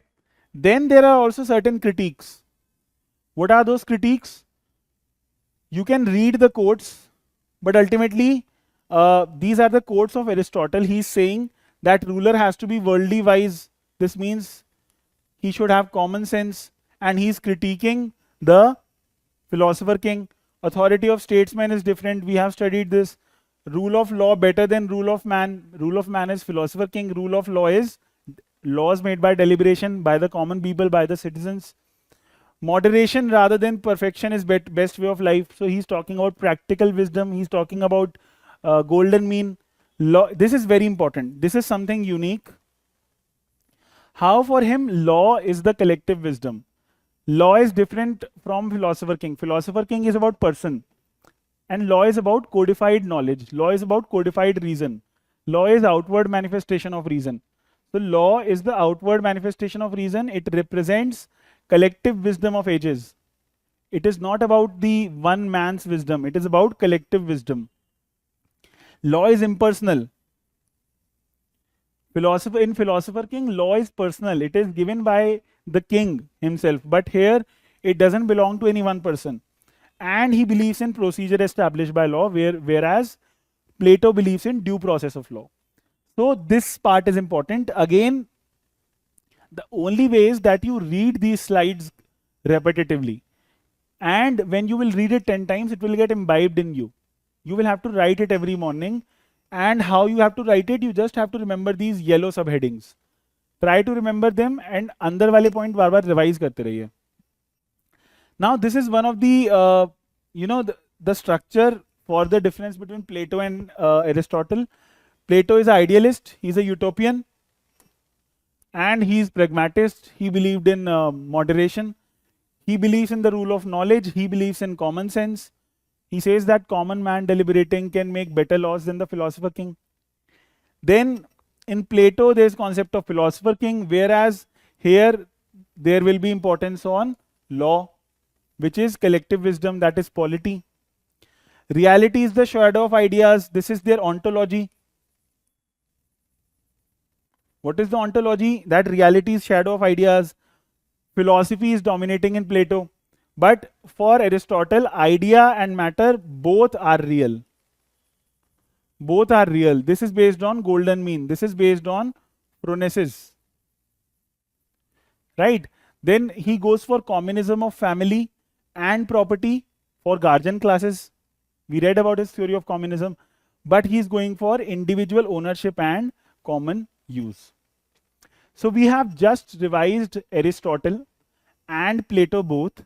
And now it is important that we start revising, start seeing some of the questions which are based on Aristotle and Plato. Okay. So now after discussing the Aristotle and Plato's topic, it is time now to jump to some of the important questions through which we will be able to see that how to write the answers of Aristotle and Plato. Okay. So let's see the question.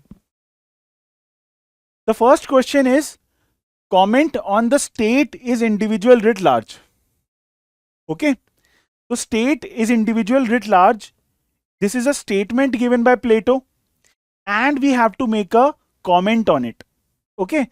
So this is the first session, and because this is the first session, I'm telling the flow that how we are going to discuss the questions.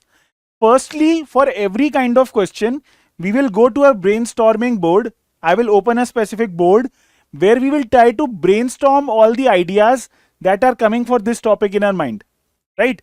The model answer is in front of us, but model answer is there everywhere. If you will pick any source, you can get the model answer for this question. But we will try to see that what all theories we can collect, what is the structure of answer that we can form for this question. Okay, so let's go to our brainstorming board and let's try to see. State is individual writ large. And this statement is given by Plato. In the question, they are asking us to make a comment on it. Now, usually these kind of questions, they either come for 15 marker or they come for 20 marker. They are not usually coming for 10 marker. So why I can tell this? You can check the previous year question analysis. We just did that at the start of the revision for Plato. So usually we have to write a long answer on it. Okay. And because this is even the first question of our session, my goal is that I try to tell you that how to recall the points, how to generate the points. So I'm telling you certain process that you have to do. The first thing is that try to see what are the keywords in the question. So if we see the keywords, the first keyword is state. State is the first keyword. Then state is individual writ large. So individual writ large as such is not the keyword. This is the concept. Okay. So what do we understand by the question? First we have to understand that what is the demand of the question. है ना? The demand of the question is Plato's conception of state. So every thinker of their times, every thinker, they have defined their conception of state. Plato has defined his conception of state. Aristotle has defined it. Further, you will read other scholars like Hobbes and Locke, even they define their conception of state. So the question is about this. And if you have revised the Plato, which we just did, you will also know that he uses this statement to define his conception of justice. So we also have to include Plato's conception of justice.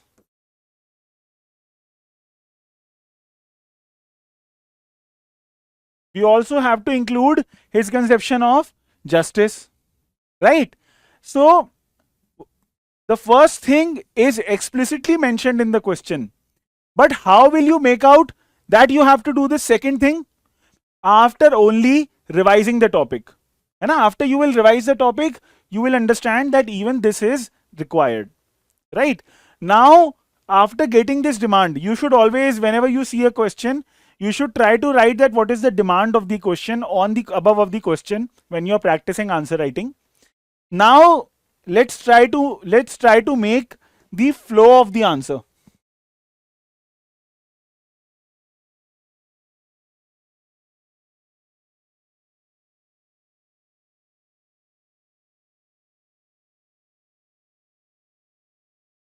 So first we will introduce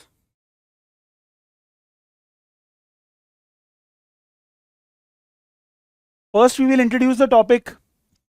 I will tell you what all can come in introduction, but right now I'm just trying to make a flow, trying to show that what are the subparts of the answer.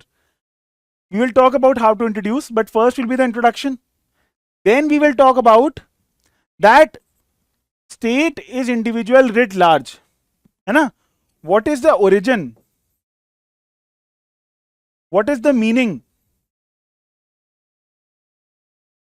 Why Plato is saying so? We will basically explain. This part is called comprehensive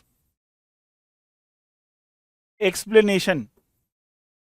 In this part, we will just try to explain the statement, that why Plato is saying so, what do he mean by it, and then why he's saying so. है ना? So origin, meaning, why, and we will just try to establish that Plato said this. After that, we will try to present a critique to this picture. We will present a critique to this picture. We will try to tell that what are the critiques to this statement. जो अभी सब हमने समझाया, what is the criticism for this theory of Plato, है ना? And after that, we will tell the significance. We will tell the significance or the importance of this statement. Okay. So then we will tell the significance, and after that we will conclude. We can conclude on some kind of contemporary or current affairs relevance. अब हम क्या करेंगे? Because we have tried to break down the question and make sure that this remains the flow in a logical fashion. हम इसके जो points हैं वहां पे हम लेफ्ट से राइट मूव करेंगे. ठीक है? When it comes to the explanation. तो अब इंट्रोडक्शन पे चलते हैं. What are the what are all possible introductions that can be made on this topic. I will tell you some 4 or 5 type of introductions that can be made. You don't have to write all of them. What kind of exact introduction can be written, that we will see in the model answer. But currently I'm telling what are different ways to introduce the answer. Consider this as the art of learning the art of answer writing for optional. So the first thing is that you can talk about state. You can talk about the importance of state in political science. For that, there are 2 statements which are with us.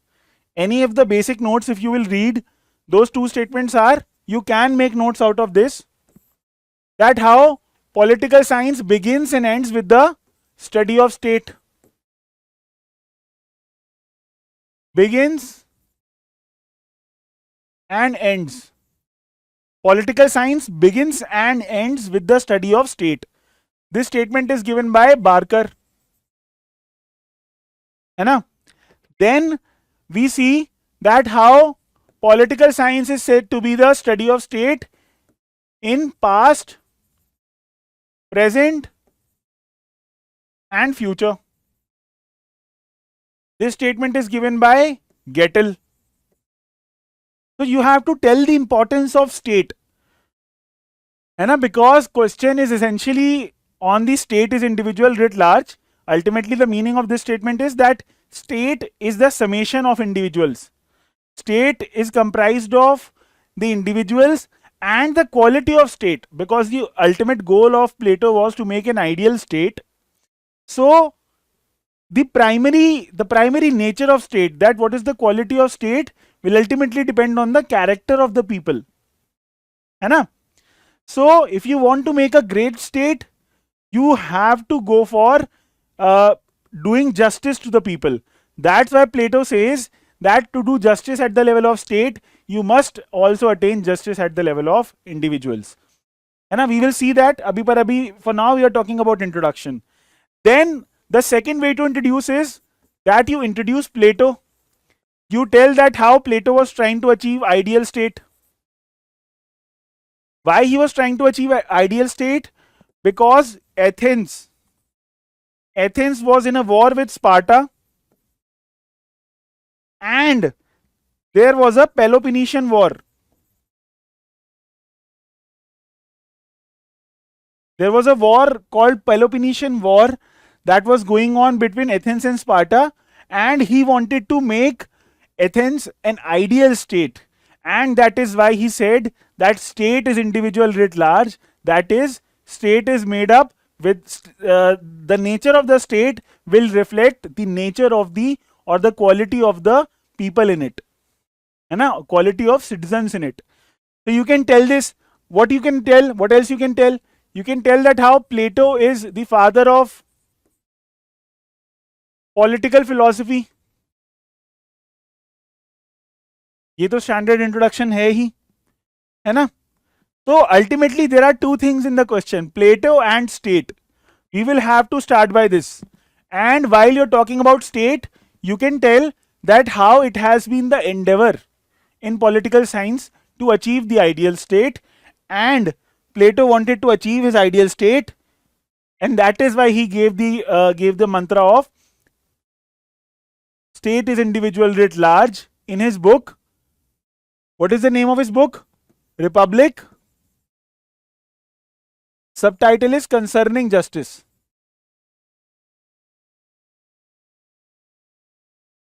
Okay, so these are some of the ways to introduce the question. Now we are in the body. Okay, in the body, which is the first thing that we do? The first thing that we do is that we comprehensively try to explain the statement.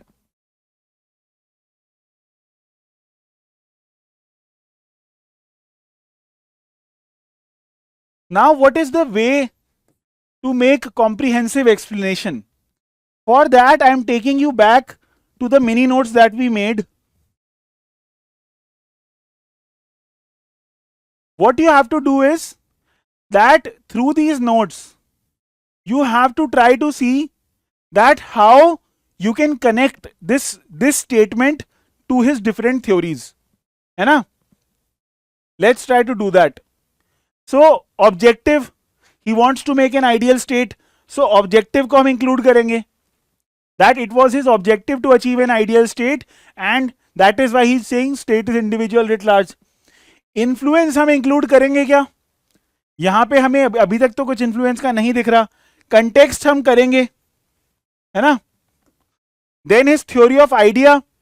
Is there need of theory of idea? Theory of idea में हमने क्या पढ़ा था? Reality is the shadow of ideas. यहां पे उसका कोई हमें नीड नहीं दिख रहा है.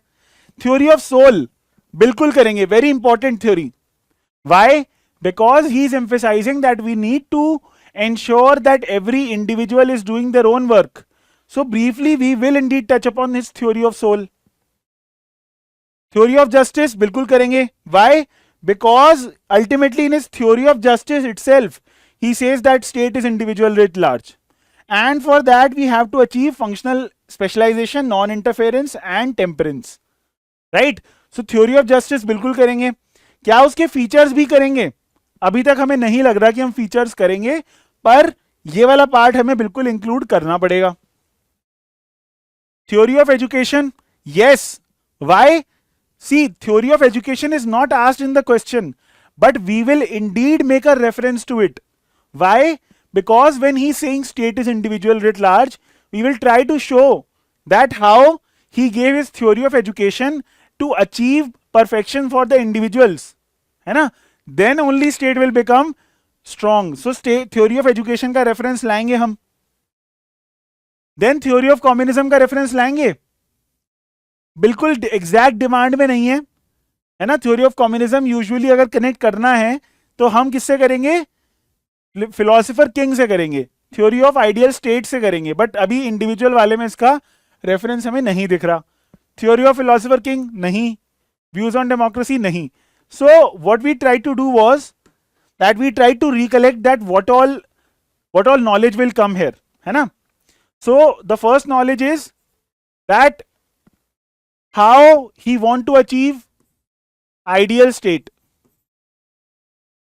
and ideal state can only be achieved when he defines certain conception of justice, है ना. That is why he defines justice at two levels. He defines justice at the level of state and then at individual. So what he is doing is it is here where he says that state is individual writ large, which means that ultimately we have to ensure that there is justice at the level of individual to make justice at the level of state. How to achieve justice at the level of individual? Functional specialization, non-interference and temperance. Got it? This is how we achieve justice. Then what is the other thing that we would want to shape? That he gave his theory of education. He gave his theory of education to ensure that there is justice at the level of individual as well as social justice. Right? And after that, if you want to talk about his theory of soul, you can talk about his theory of soul also. How can you talk about his theory of soul? वो आपको यहीं पे ही explain करनी पड़ेगी when he is talking about functional specialization. That why functional specialization is important. Right? So ultimately the art is, we did all the revision. Ultimately the art is that whether we are able to recollect all these theories and फिर इन theories को ही हल्का हल्का explain करके we have to write paragraphs. Got it? We will see the model answer after this. Now we have to give a critique. In the critique, you can tell that how he went for state absolutism. How he is called as the first fascist. How Aristotle made a critique. What does Aristotle says? Aristotle says that state is not like a family. State is rather family of families. So state is not essentially individual writ large for Aristotle, है ना? तो Aristotle's version of state आएगा. Aristotle's version of justice तो same ही है, but उनका state का conception different है. तो आप स्टेट एब्सोल्यूटिज्म का एग्जांपल कैसे देंगे? For example Hitler, for example Hegel, for example Mussolini. These are some of the person who gave a very strong version of state, है ना? Hegel said state is a march of God on earth. Mussolini said nothing above state, nothing below state. Hitler said that state is most important. He went for Holocaust and everything in the name of state, है ना? So that is why that is the critique of Plato. You can also bring the critique that how Karl Popper says that he is the enemy of open society. Why? Because he is going for holism. We just read about that. So we will try to bring some critique, and then after that we will go for significance. That how his theory of education, through which he was trying to achieve justice at the level of individuals, this is termed as one of finest by Rousseau. Right? Then you can tell that how basically the works of Plato, for him, justice is an architectonic idea.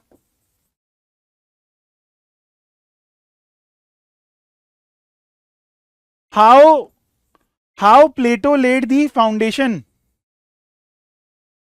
for Western political thought. Whitehead says this. So we will try to show the significance and then we will conclude. है ना? Now this is not the model answer. है ना? Model answer अभी हम देखेंगे, but these are the larger ideas which you have to think about. With time we will give lesser time to this and then we will explain the model answers more. But because we are starting, I am trying to also show that what kind of brainstorming has to be done. है ना? अब एक बार model answer देखते हैं.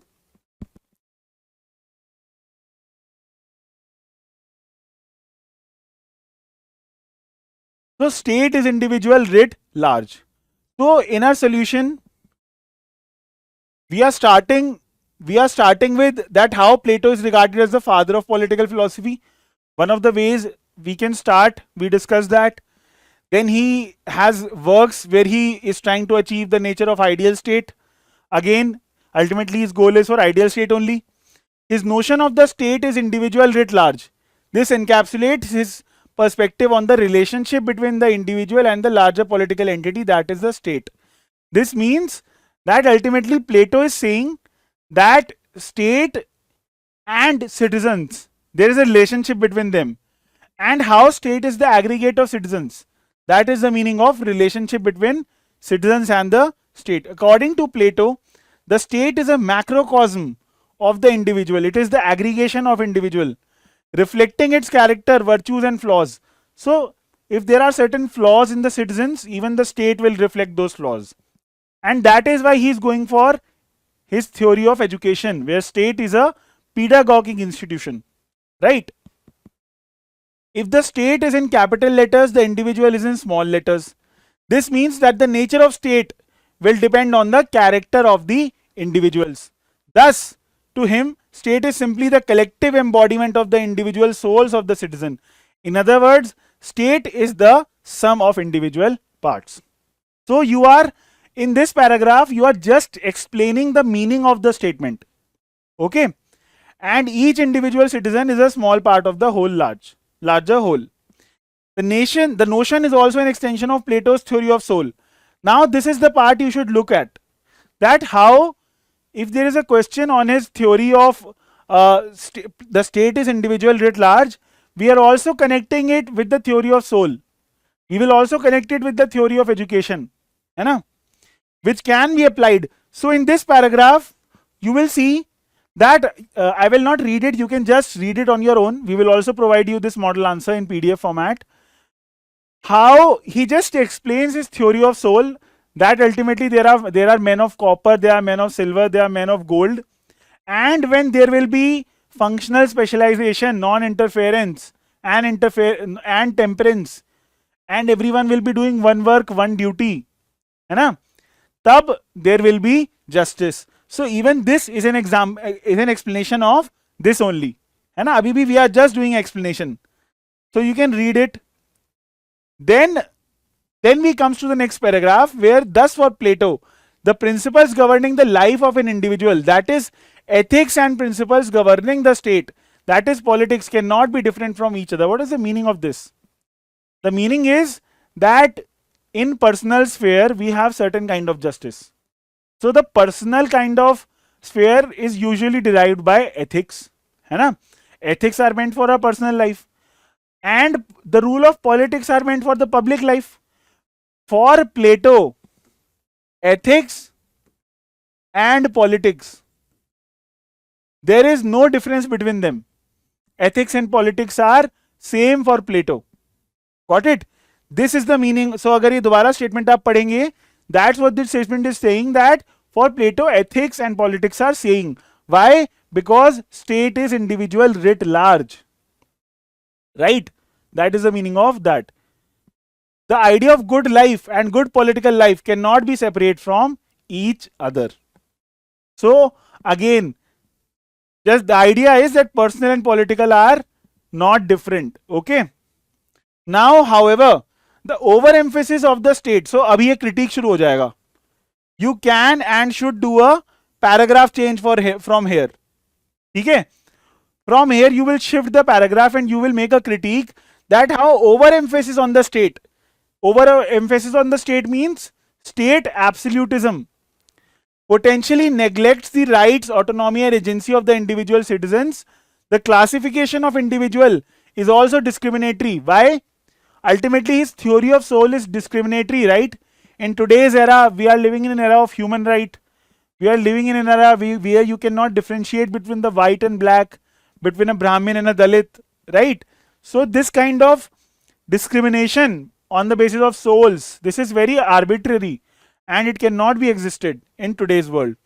So this restricts human liberties, and the parameters of individuals' existence cannot always be the same for which a state exists.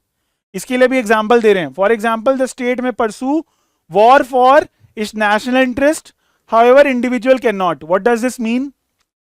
Because Plato is saying state is individual writ large, and that means that the principles which are governing the state are not different from which the personal life will be dictated of the citizen. We are saying that they will not always overlap. Why? Because in the name of politics,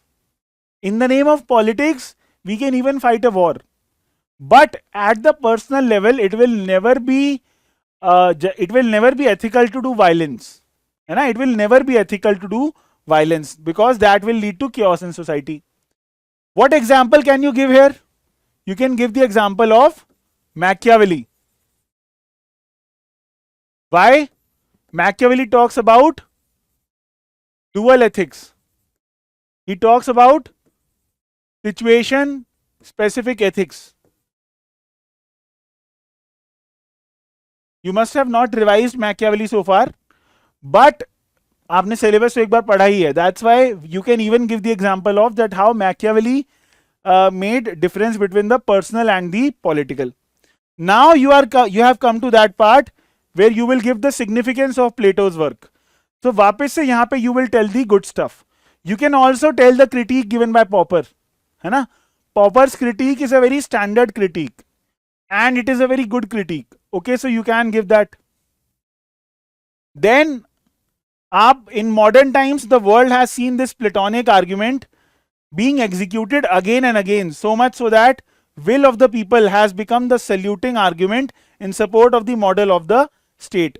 This means that this argument of state is individual writ large, this is still in fashion. Why? Because in modern times the world has seen this Platonic argument being executed. It has been executed. Where has it been executed? Take any model where even violence was done. It was done in the name of state is individual writ large, right? The examples we talk about, Mussolini, we talked about these examples, right? Here are the examples. These Hitler, Hegel, Mussolini, you can give all these examples. Then, although with the benefit of hindsight, one can easily argue that state is individual writ large is not only a feature of just state, but also found in unjust state. So basically, if you will pick any society in the West Asia, you can see that how wars are there, how the state authoritarian rulers are maintaining the state by saying state is individual writ large, and yet they are not just states, they are unjust states. For example, people in Arab world, they have lived in an authoritarian regime for so long now that they aren't able to embrace democratic culture. है ना? So ultimately we are concluding on the importance of the state is individual writ large, that how it has led to basically undemocratic culture in some of the countries, and how just state is still away. Okay. So we will give you these model answers. You can see them in your PDF. But more than the model answer, what is important is that you make notes of these kind of brainstorming session, where we try to see that what is the exact demand of the question. Okay. Let's see next question now. Plato was an enemy of the open society. है ना? Model answer बाद में देखेंगे. पहले एक बार let's try and brainstorm for it. Plato as an enemy of open society. So this is given by Popper, Karl Popper. So what are the keywords which we can see in this answer? The keywords are Plato and open society. Right? These are the two keywords that we are able to think. And in these two keywords, how are we going to frame our answer? तो सबसे पहले तो आपको प्लेटो के बारे में ही लिखना पड़ेगा कुछ. Or you can even explain open societies.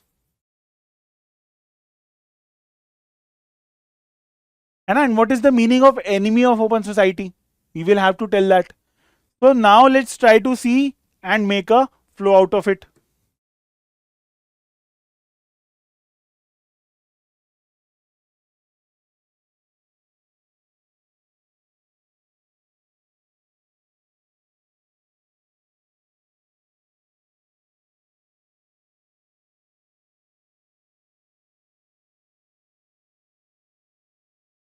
Introduction. In the introduction, either you can start with Plato, or you can start with open societies,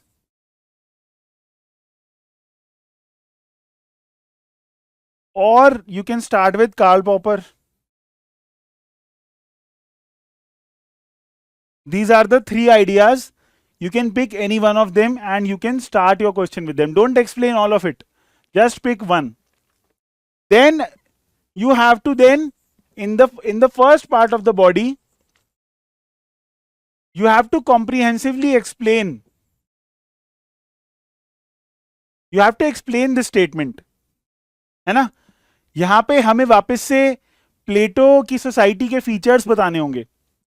We have to tell the features of Platonic society.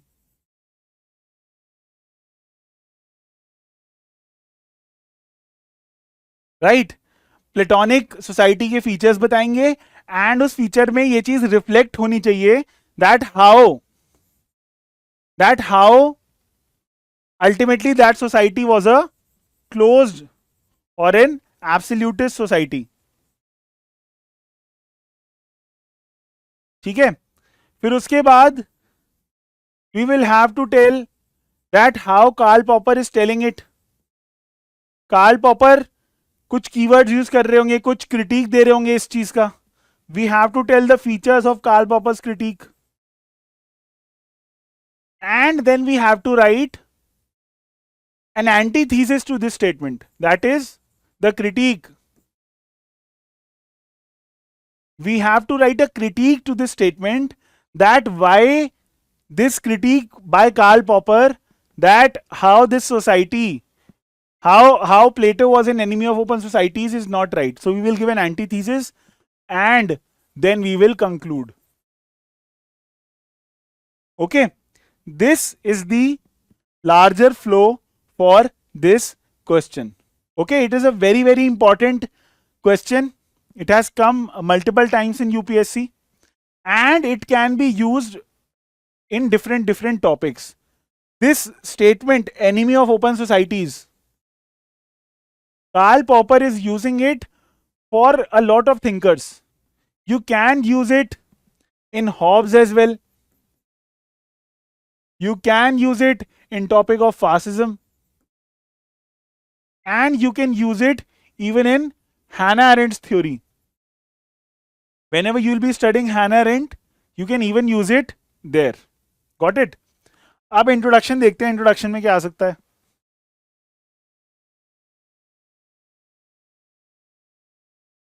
So either you can tell Popper's introduction, which is, the name of the book is Enemy of Open Society.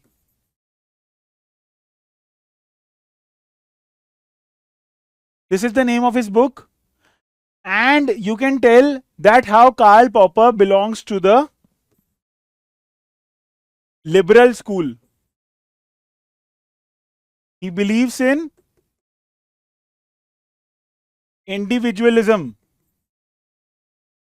है ना? He believes in individualism and not the collective way of life. Then what is the other way? What is the other thing that you can tell? You can tell that what are open societies. You can tell that how open societies are based on liberalism, how they are based on minimum state, minimal or limited state, how there is emphasis on individuals, how even after emphasis on individuals there is conception of human rights. There is scope for civil society.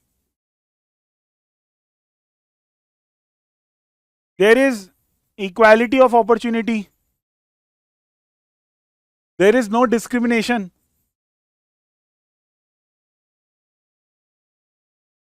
Who we can say has started the conception of open society? We can talk about Locke. Why? Because Locke is the father of liberalism. He gives the concept of civil society. He talks about limited state. All these features you can find in Locke. So even you can start with the introduction of open societies, है ना? And then Plato को बताना वो तो एक introduction का way होगा ही. That you can tell that how Plato went for state absolutism, how Plato removed any kind of human rights, how Plato went for communism, है ना? वो सारे features हैं, वो देखेंगे अब हम अभी. So now we will come to that part where we will comprehensively explain the meaning of this.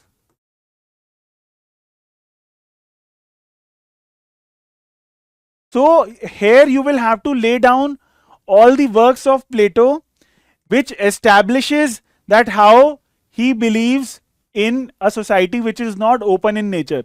So let's start with the basic things that we know about Plato.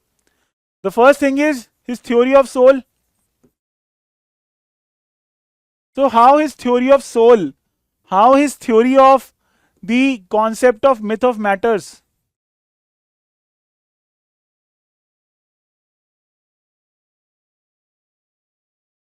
how there is no equality of opportunity. This is also, there is also no scope for social mobility. Right? Why? Because if you have become a production class, you will remain production class throughout your life. right? So there is almost a regimentation in society. The society is hierarchical. Okay. Then what is the other reason why he is called as enemy of open society? After his theory of soul, let's again try to see Plato's work.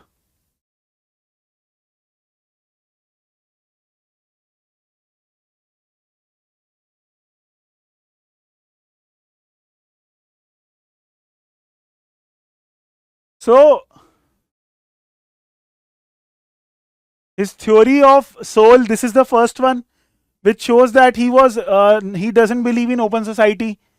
Then his theory of justice, how he's saying for non-interference, how he's talking about functional specialization, and even this is part of his why he's against open society.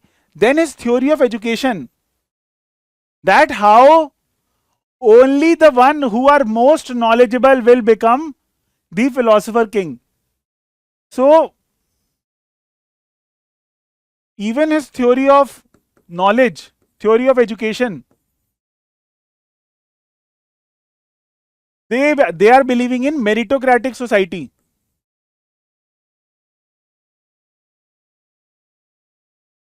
So anyone who is having certain kind of disabilities, they are not giving due diligence. They are removed from the education process of education, and only the philosopher king will reach the education, which will end till lifelong.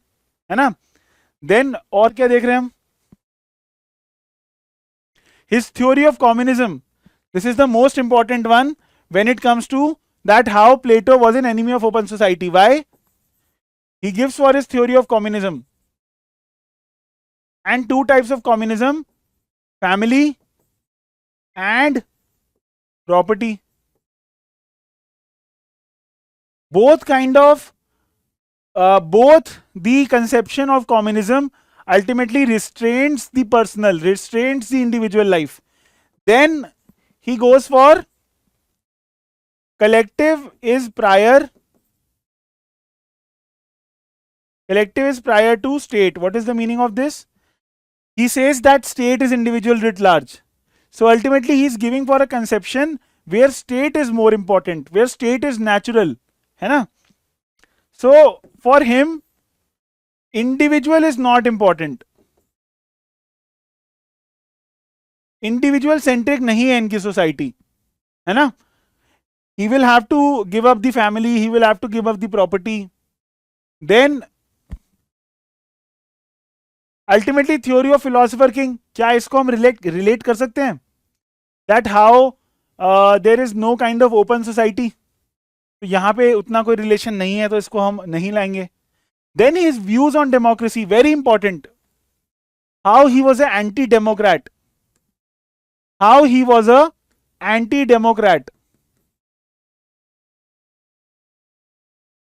This point we will bring in this explanation that why he is an enemy of open society. है ना, उस वाले pointer को भी हम explain करेंगे. Theory of idea state तो हमने बताई दी.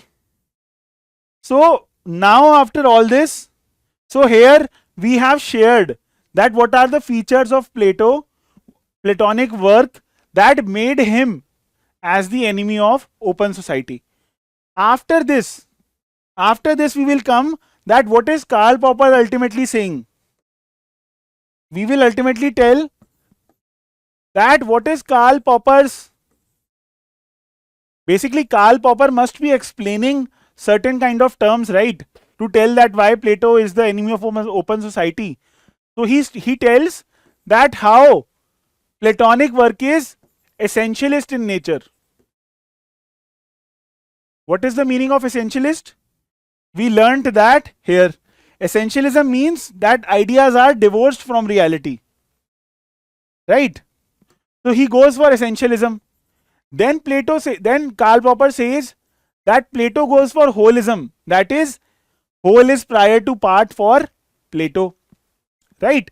Then there is no scope for falsification.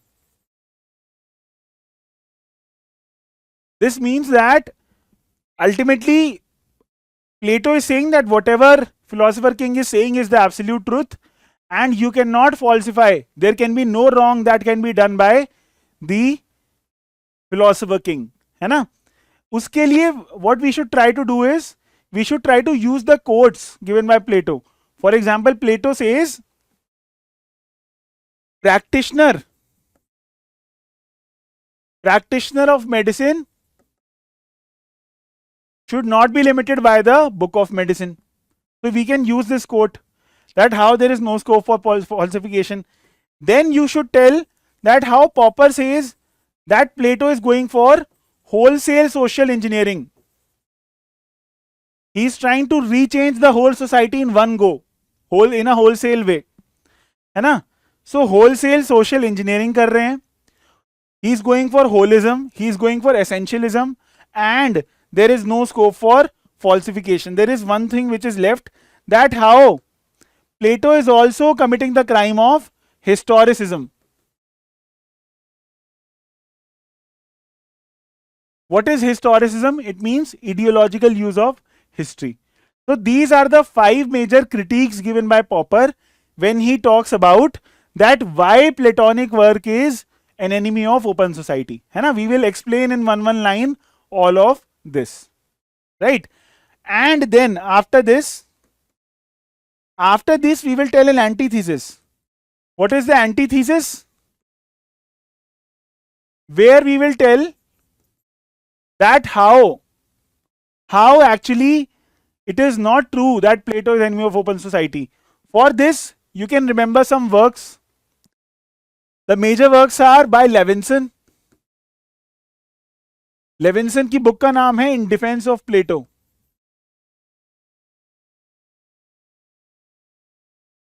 So Levinson is saying that how the times of fascism and Platonism is totally different, and he is saying that Plato was just trying to give a utopia. He was not trying to create a closed society. Then you can also bring in Lasky, because Lasky says that every thinker is a child of their times. So Plato is trying to create that kind of society because ultimately there was rule of ignorance, because there was rule of sophist. So we will try to justify, है ना? We will try to give as many kind of praise that was given. We can bring in the quote of Emerson, that how he says that Plato's philosophy is Plato, है ना?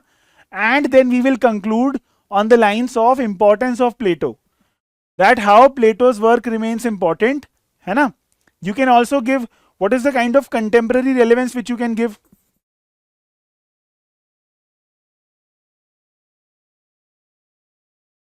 That his works remains important because even today we are seeing that there are rise of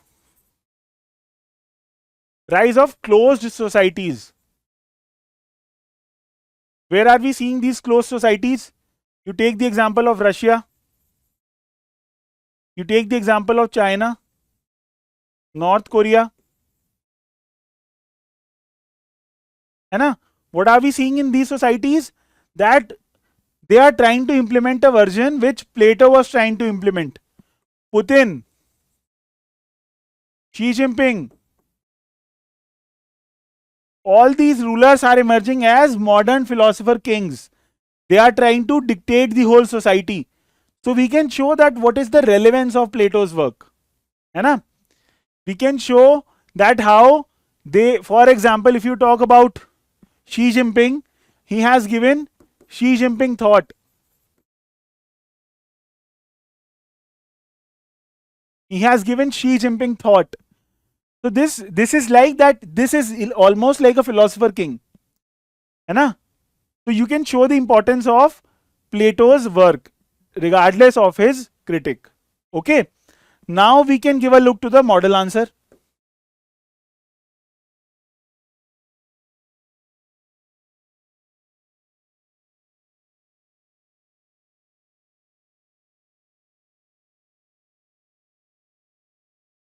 So in the model answer we see that we are starting the model answer with Plato, है ना? Plato's legacy आप पढ़ेंगे तो एक बार basic सा ही हमने प्लेटो का introduction दिया है, that what is the importance of Plato. Then Karl Popper की किताब का नाम है open society and its enemies. We have introduced.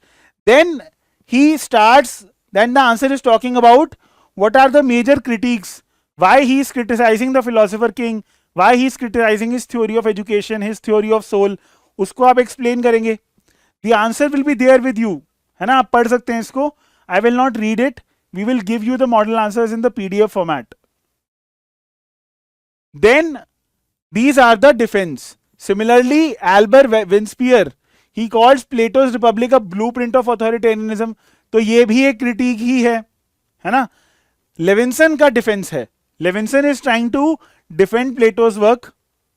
And Rajeev Bhargava, even Rajeev Bhargava is saying that ultimately Plato's idea was a utopia, है ना, ऐसा नहीं उसको लिटरल सेंस में मतलब आप.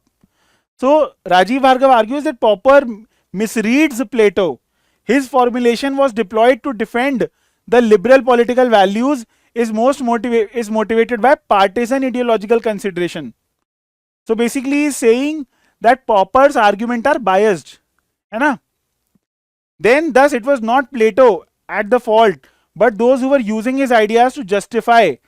So basically conclusion is saying that how Plato tried to create an ideal state, he was not rather an enemy of open society, rather people are misusing his ideas, है ना.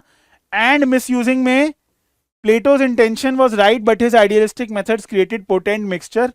You can also use different conclusions like how his prescriptions were right, है ना, how his prescriptions were right, but ultimately what was wrong were his prescriptions, है ना. How his diagnosis was right, but his prescription were wrong. So you can use these kind of conclusion, and you can also ensure that you use different kind of examples. The examples I shared with you, Xi Jinping and Putin. Got it? Now we will start with the next question, that is compare and contrast with one another the theories of the state put forth by Plato and Aristotle, है ना. तो एक बार ये question अब हम देखते हैं.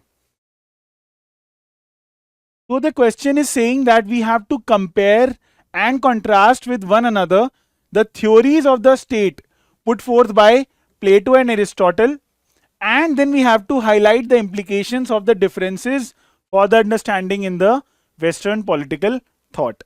So again the question is on theories of state, and what are the we have to just compare and then we have to contrast. The meaning is that we also have to tell the similarities, and then after telling the similarities we have to tell that what is the contrast, and we have to tell its implications for the Western political thought. आते हैं एक बार अपने brainstorming board पर. So essentially what is the core demand of the question? The core demand of the question is theories of state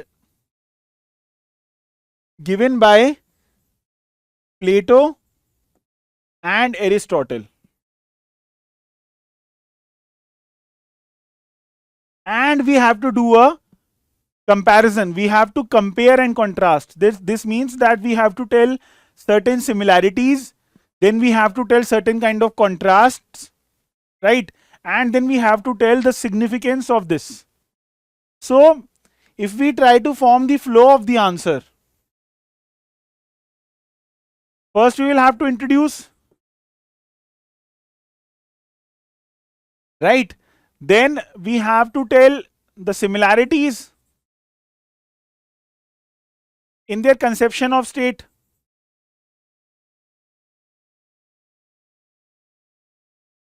then we have to tell that what are the kind of what are the differences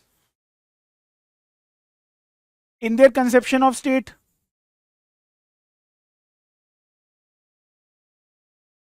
right, and after that we have to tell that what are the significance for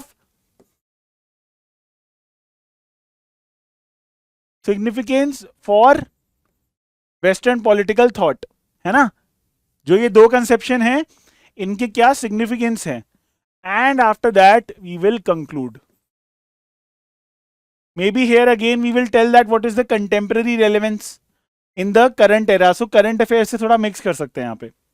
Now in the introduction,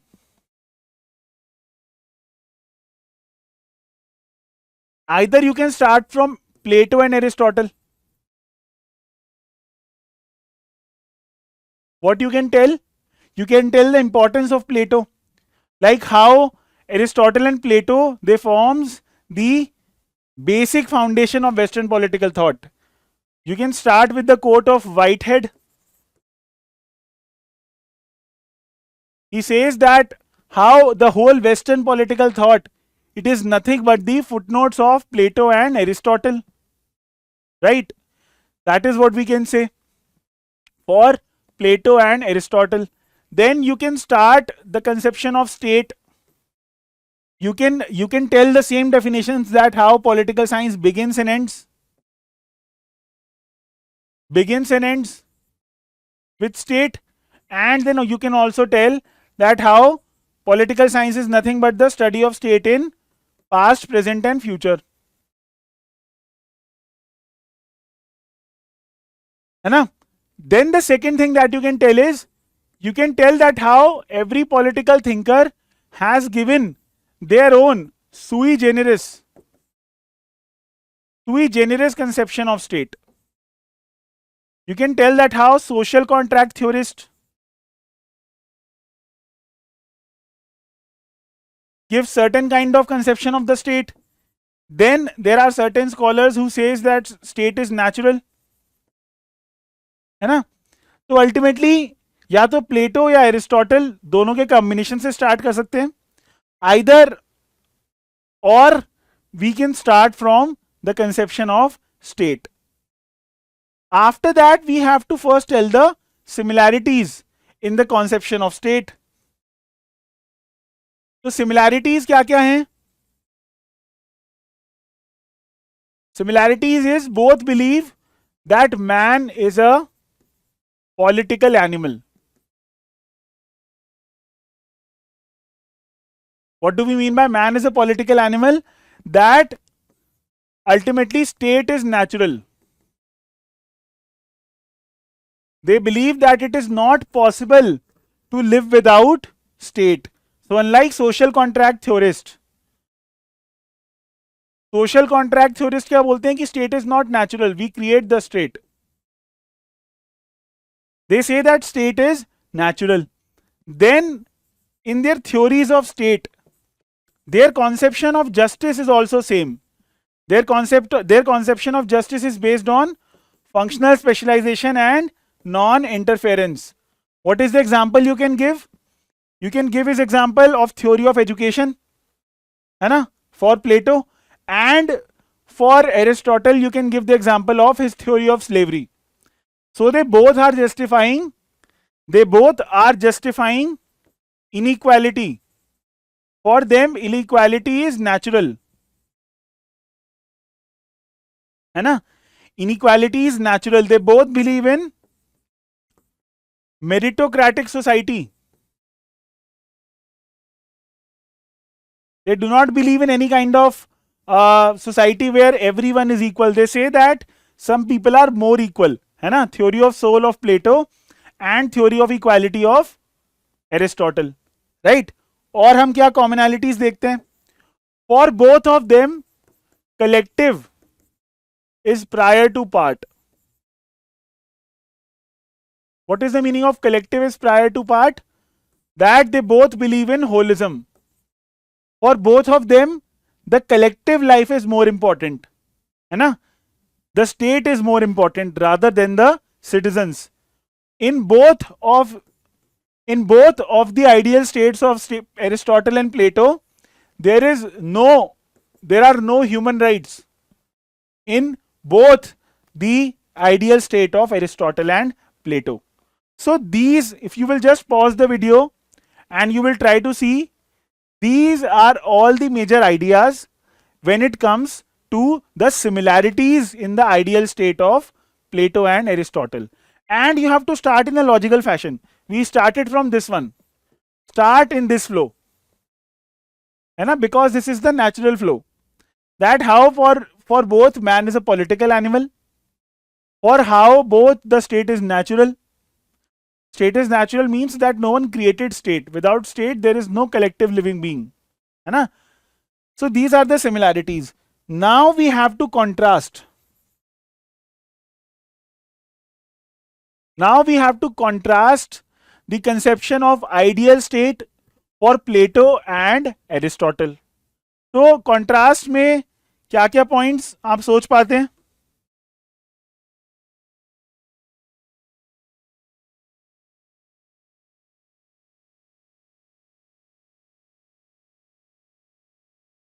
I think I have put this in my slide, so I will open that segment directly. This is the difference between the Plato and Aristotle, and ultimately जो points यहाँ पर हैं वो उनके ideal state के differences को भी दिखाएंगे. एक बार देखते हैं कैसे. So how Plato is an idealist, how for him reality is the shadow of ideas, how for him reality is the shadow of ideas, but for him idea and matter both are real, है ना. This means that he is going for golden mean. So for Aristotle, moderation is more important, and for Plato, idealism is more important. For Aristotle, pragmatism is more important. For Plato, knowledge is most important. है ना, knowledge is being represented by philosopher king. But for Aristotle, common sense is more important, which will be represented by the collective wisdom, that is law. है ना, यहाँ पे आप law को भी define करेंगे. We have read about that how for Aristotle law is the outward manifestation of reason, how law is reason without passion, and for Plato how the rule of philosopher king is the best. Then he is going for communism, and he is going for individual ownership and common use. So these are the differences in the ideal state of Plato and Aristotle, है ना. So वो सारे differences को आप ऐसे आप इस form में नहीं बताएंगे, वो हम मॉडल आंसर में हमने लिखा हुआ है कि आप किस फॉर्म में उनको कंपेयर कर सकते हैं.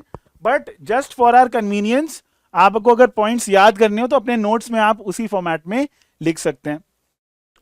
Then we will tell that what are the significance for western political thought. Significance for western political thought. तो प्लेटो ने जो वर्क्स दिए हैं उसका क्या सिग्निफिकेंस है? What is the significance of Plato's work in western political thought? We see the importance of state. Importance of state हमें Aristotle में भी देखने को मिलती है. देन vis-a-vis his institution of philosopher king, we discussed in the earlier answer also that how knowledge is virtue remains true even today. Knowledge is very important, है ना. मेरिटोक्रेटिक सोसाइटी इंपॉर्टेंट नहीं है, मेरिटोक्रेटिक से हम आगे बढ़ चुके हैं. We are going for affirmative action. So affirmative action का scope is not there in Plato and Aristotle. So these are the new kind of concepts which are there in Western political thought. So we can tell that how some features like inequality. So they have said that inequality is natural. This has been removed by the concept of affirmative action, but some works remain relevant, like the importance of state in education, है ना. Even today, certain kind of Scandinavian countries, for example, if we talk about Norway, Sweden, even today education is totally the realm of state, है ना. State ही कराता है education वहां पे आज भी. But you can tell that how some ideas have become irrelevant, like communism of family, communism of property, that is not there. ये ज्यादा important है, because he said about polity, that is constitutional governments. Today we are seeing that how constitutional government is the most important one. How rule of law, how he talked about procedure established by law, western political thought का basic है ये आज की date में. Then civic republicanism,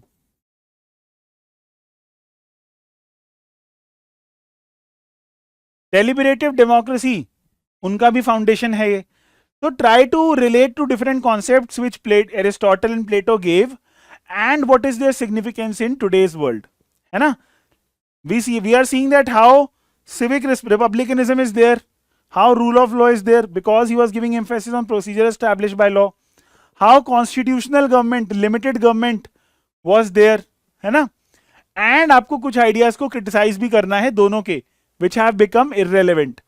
For example, their call for meritocratic society, right? Or their justification of slavery. You have to tell that how slavery is not relevant in today's political philosophy, है ना. And then you will conclude. Let's see the model answer for this now.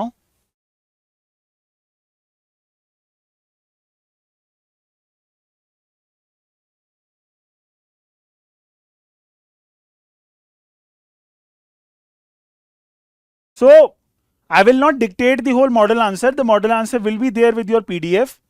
But we can just see that how we are trying to shape an answer. So we have started with Plato and Aristotle.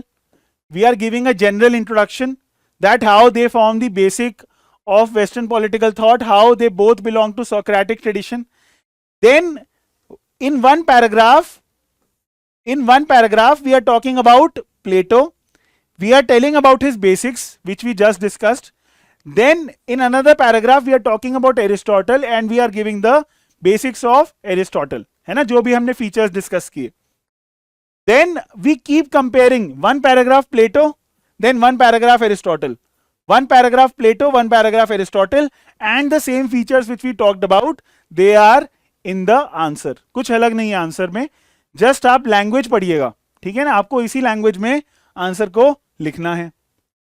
The best form of state for Aristotle is the one which is based on constitution and rule of law. This would ensure stability, participation of citizen and check against arbitrary rule. ये सब हमने बताया ना अभी. But for Plato it will be different than for Aristotle. So you keep comparing. You tell one important feature of Plato, then you tell one important feature of Aristotle, and in this way you can do a comparison. अब आके you will tell that what are the implications. So when there is a specific point on what are the implications, then you can even put a subheading to it and then you can tell implications. For example, Leo straws ने कुछ argue किया है, John Rawls ने बोला है, Hannah aren't ने बोला है. You can read the statements, general he statements हैं, कुछ अलग अलग से ऐसे समझाने वाला नहीं है. But what we are doing is we are studying John Rawls in justice, we are trying to study Hannah Arendt. Hannah Arendt क्या करती है? Hannah Arendt is talking about political action. Now political action is based on the conception of active citizenry,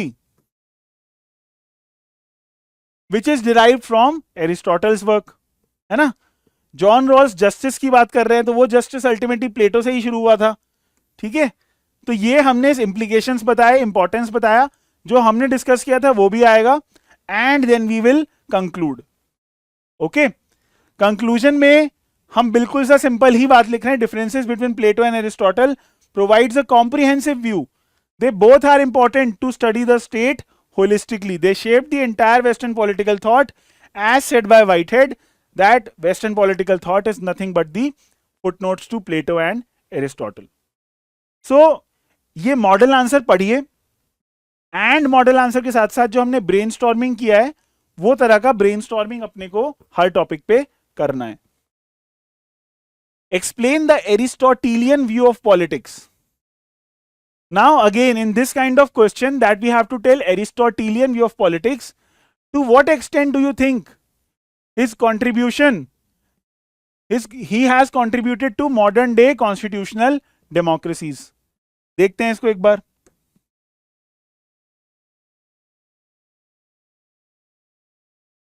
Aristotelian view of politics.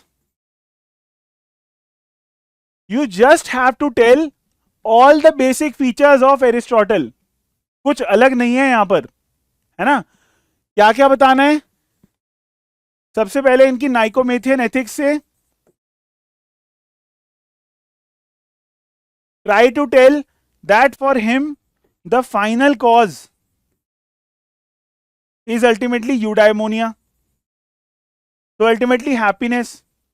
Then he is talking about how to achieve eudaimonia through phronesis. What is phronesis? Phronesis is practical wisdom, and for this he gives the conception of golden mean, है ना. And because he want to achieve golden mean, he talks about polity. What is polity? Polity is the mean of oligarchy and democracy.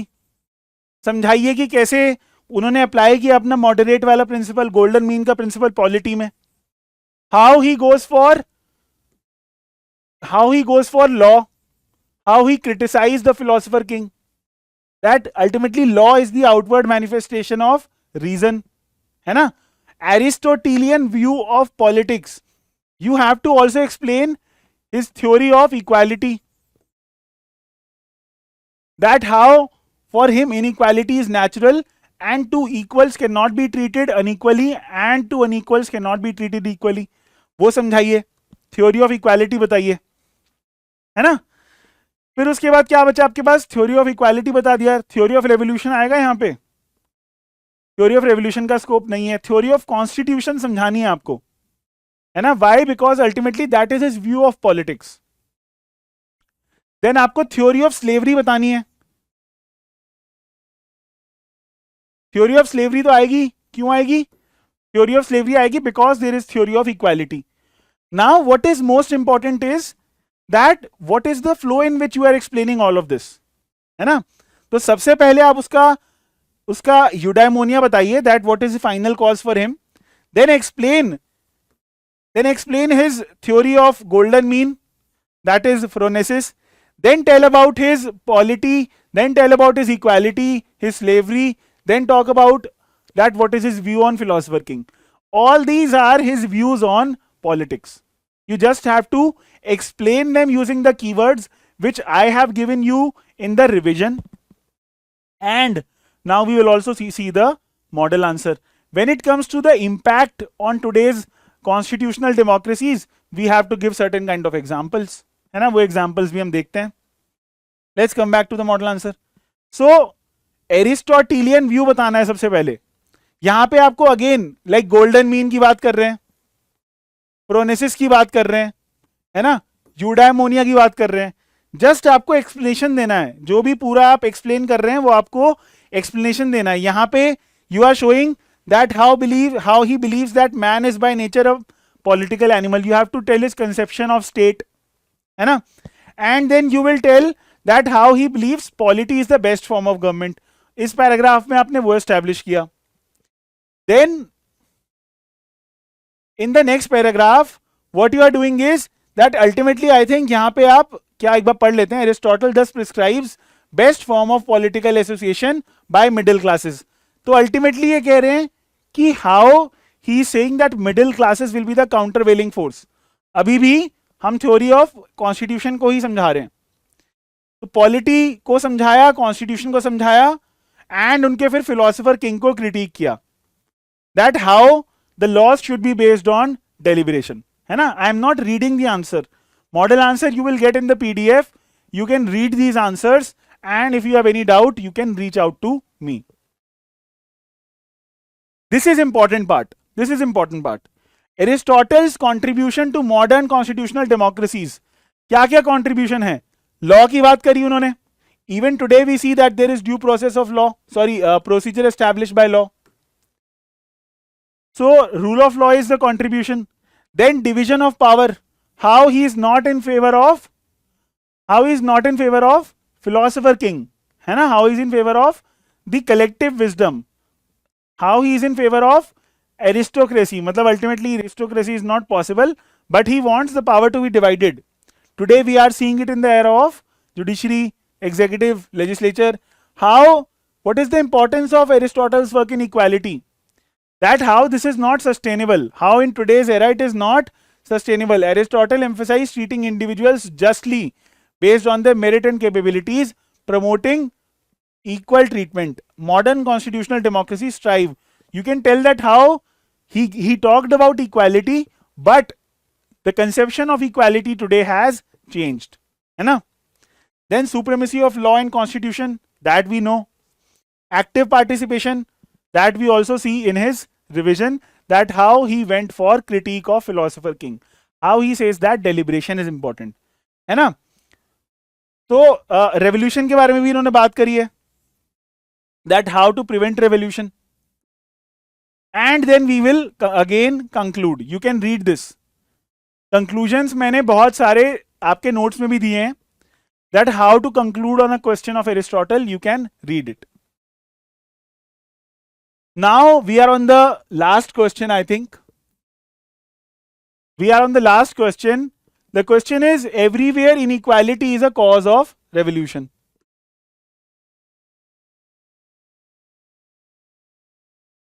Everywhere inequality is cause of revolution. तो ये Aristotle की statement है. क्या समझ पाते हैं आप इससे? That he is talking about his theory of revolution. How he will also talk about his theory of constitution, है ना? What is his theory of constitution?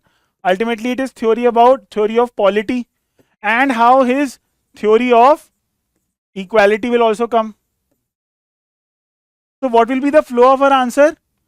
First we will talk about his conception of equality, that how two equals should not be treated unequally and how two unequals should not be treated equally, and if that is happening, that is an unjust society, है ना? That is his conception of justice.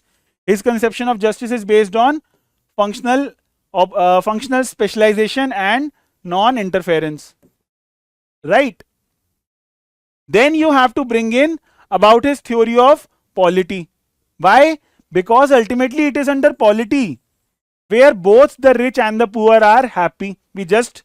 I would encourage you to go back to the slides which I will give to you, and there is justification that how in polity there will be no scope of revolution. Why? Because rich and poor both trust the middle classes, and polity is the rule of middle classes, and that is why there will be no revolution. So ultimately his goal is to ensure that there is no inequality, there is right placement of people at the right places, है ना?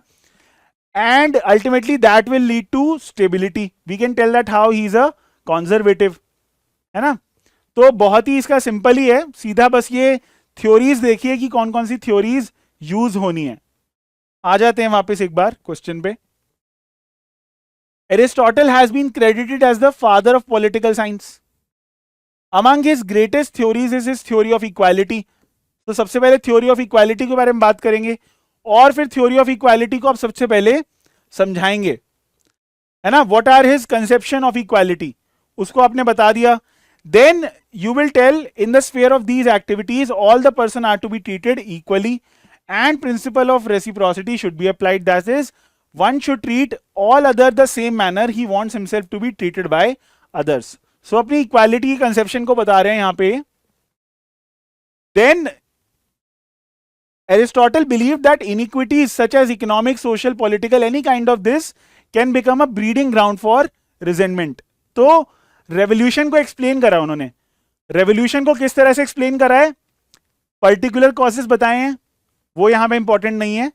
General causes बताए हैं. General causes में inequality की feeling, और inequality या तो सच में या परसीव्ड, दोनों तरह की इनइक्वालिटी वो हमने नोट्स में अभी अभी रिवाइज करी है, उसी को आप एक्सप्लेन करेंगे. अब यहां पे एग्जांपल्स बताने हैं आपको.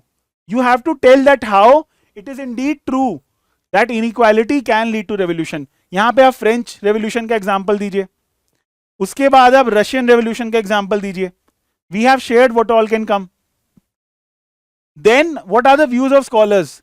कार्ल मार्क्स क्या बोल रहे हैं क्लास स्ट्रगल के बारे में, है ना, कि because inequality is not removed that's why revolution is the only way. That is what Karl Marx is saying. Thomas Piketty will say that there is extreme income inequality and that is leading to rise of social movements, है ना. And then in the contemporary examples we can talk about Arab Spring. Arab Spring happened in the Middle East, है ना. It started from Tunisia, then ultimately it went on to the whole of the Middle East, and there were talks about that we want democracy, we don't want monarchy. So all of this they started from a feeling of inequality, है ना.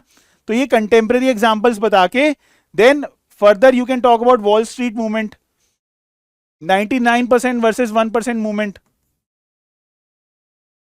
So जो हमने revise किया था theory of revolution में वही concepts आएंगे, पर बस एक सिस्टमैटिक फैशन में आएंगे. मॉडल आंसर आप एक बार देखिएगा, है ना. Now what I've done is I have brought to you some toppers copy just to show that what is the way in which they write. Let's analyze two answers from toppers. The first one is on Plato's communism. Plato's communism is a heroic remedy for a desperate evil, the union of political power and economic temptation in the same hands. So ultimately question is on Plato's communism and how Plato's communism is trying to prevent the concentration of power, how it is a check on the power, है ना. तो सबसे पहली चीज क्या देखनी है हमें, that how introduction is very crisp, how there are small paragraphs, है ना. Plato is regarded as the father of political philosophy. This is the standard introduction that we give. He was the student of Socrates. This is the influence they are telling, and the teacher of Aristotle. तो Aristotle और Socrates का relation बता दिया. Then during Plato's time, Athens, तो भी ये context बता रहे हैं. यहाँ पे the topper is trying to give the context that how, because there is rule of ignorance, that is why Plato said that there should be rule of knowledge, which will be led by guardian class. How the topper is also underlining the keywords. Peloponnesian War, materialistic थे, corrupt थे, democracy की value नहीं थी, guardian class के बारे में बात हो रही है. Just look at how concerning justice, this is the name of his book, Philosopher King, Theory of Communism the. So the topper has introduced theory of communism by giving the name of the book, है ना. Just look at it is how very much crisp. Then according to Plato, philosopher would be single man institution, 50 year of education होगी, then there would be knowledge of all होगा उनको. तो topper is not explaining much, है ना. What topper rather doing is that they are trying to explain the concepts in a very crisp manner. Then through his theory of communism, through his communism, Plato says the philosopher king would not ultimately own any kind of property, nor will he lie. So basically कोई wives नहीं होगी. यहाँ पे explain कर रहे हैं, है ना. यहाँ पे they are not doing anything, rather they are explaining the communism of Plato, right?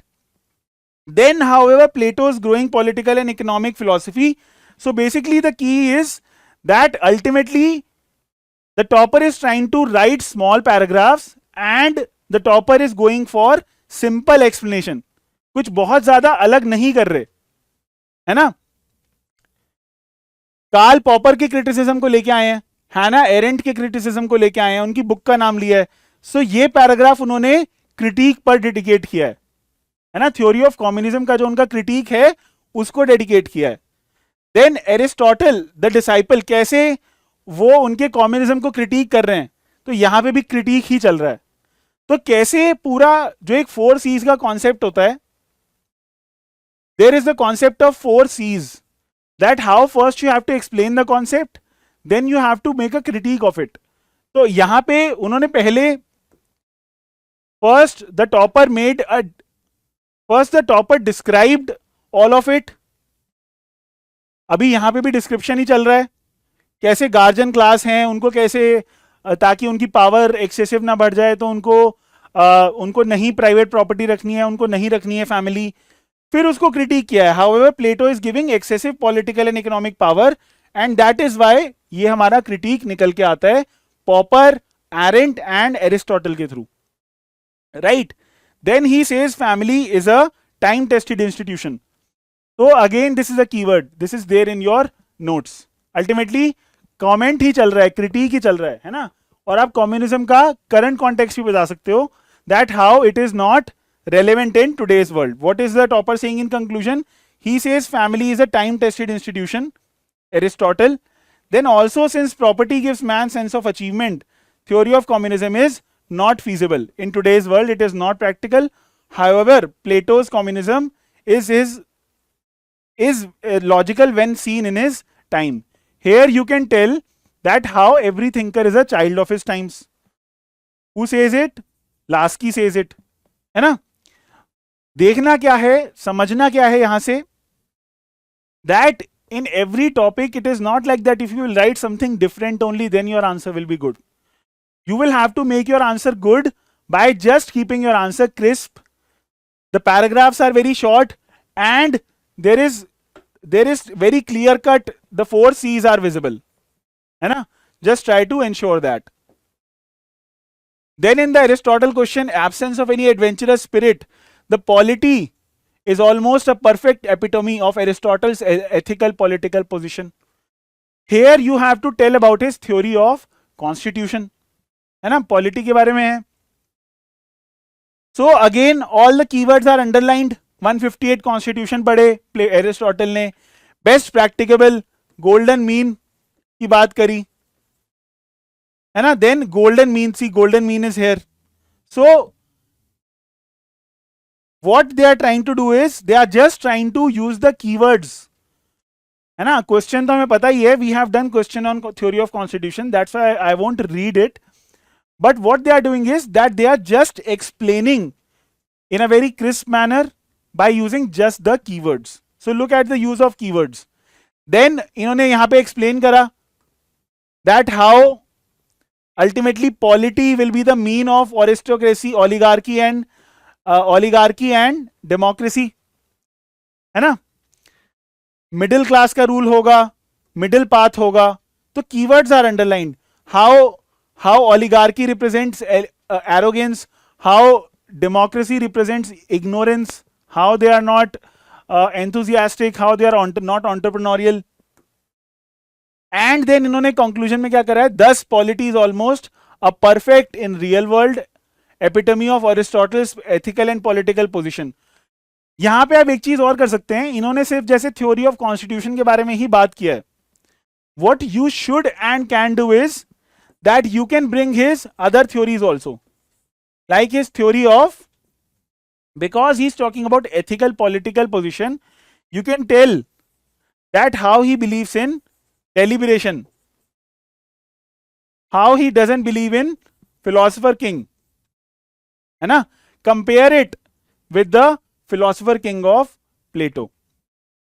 So I hope that आपको ये सब डिस्कशन अच्छा लगा. This was a first class where we tried to revise Plato and Aristotle because the topics are big. That's why I just tried to do it at a pace. If you have any doubt, you can reach out to us and you can just revise the Plato and Aristotle from the slides which were behind. And then we have also given the model answers. You will get these model answers in a PDF. Try to read them, try to get the value addition from them, try to see that how are the answers framed, and most importantly that the brainstorming which we are doing in these sessions, try to do brainstorming of such kind in other questions also. And if you have any doubt, do reach out to us. So thank you for watching this lecture, and we will come again to you with a new topic on Western political thought.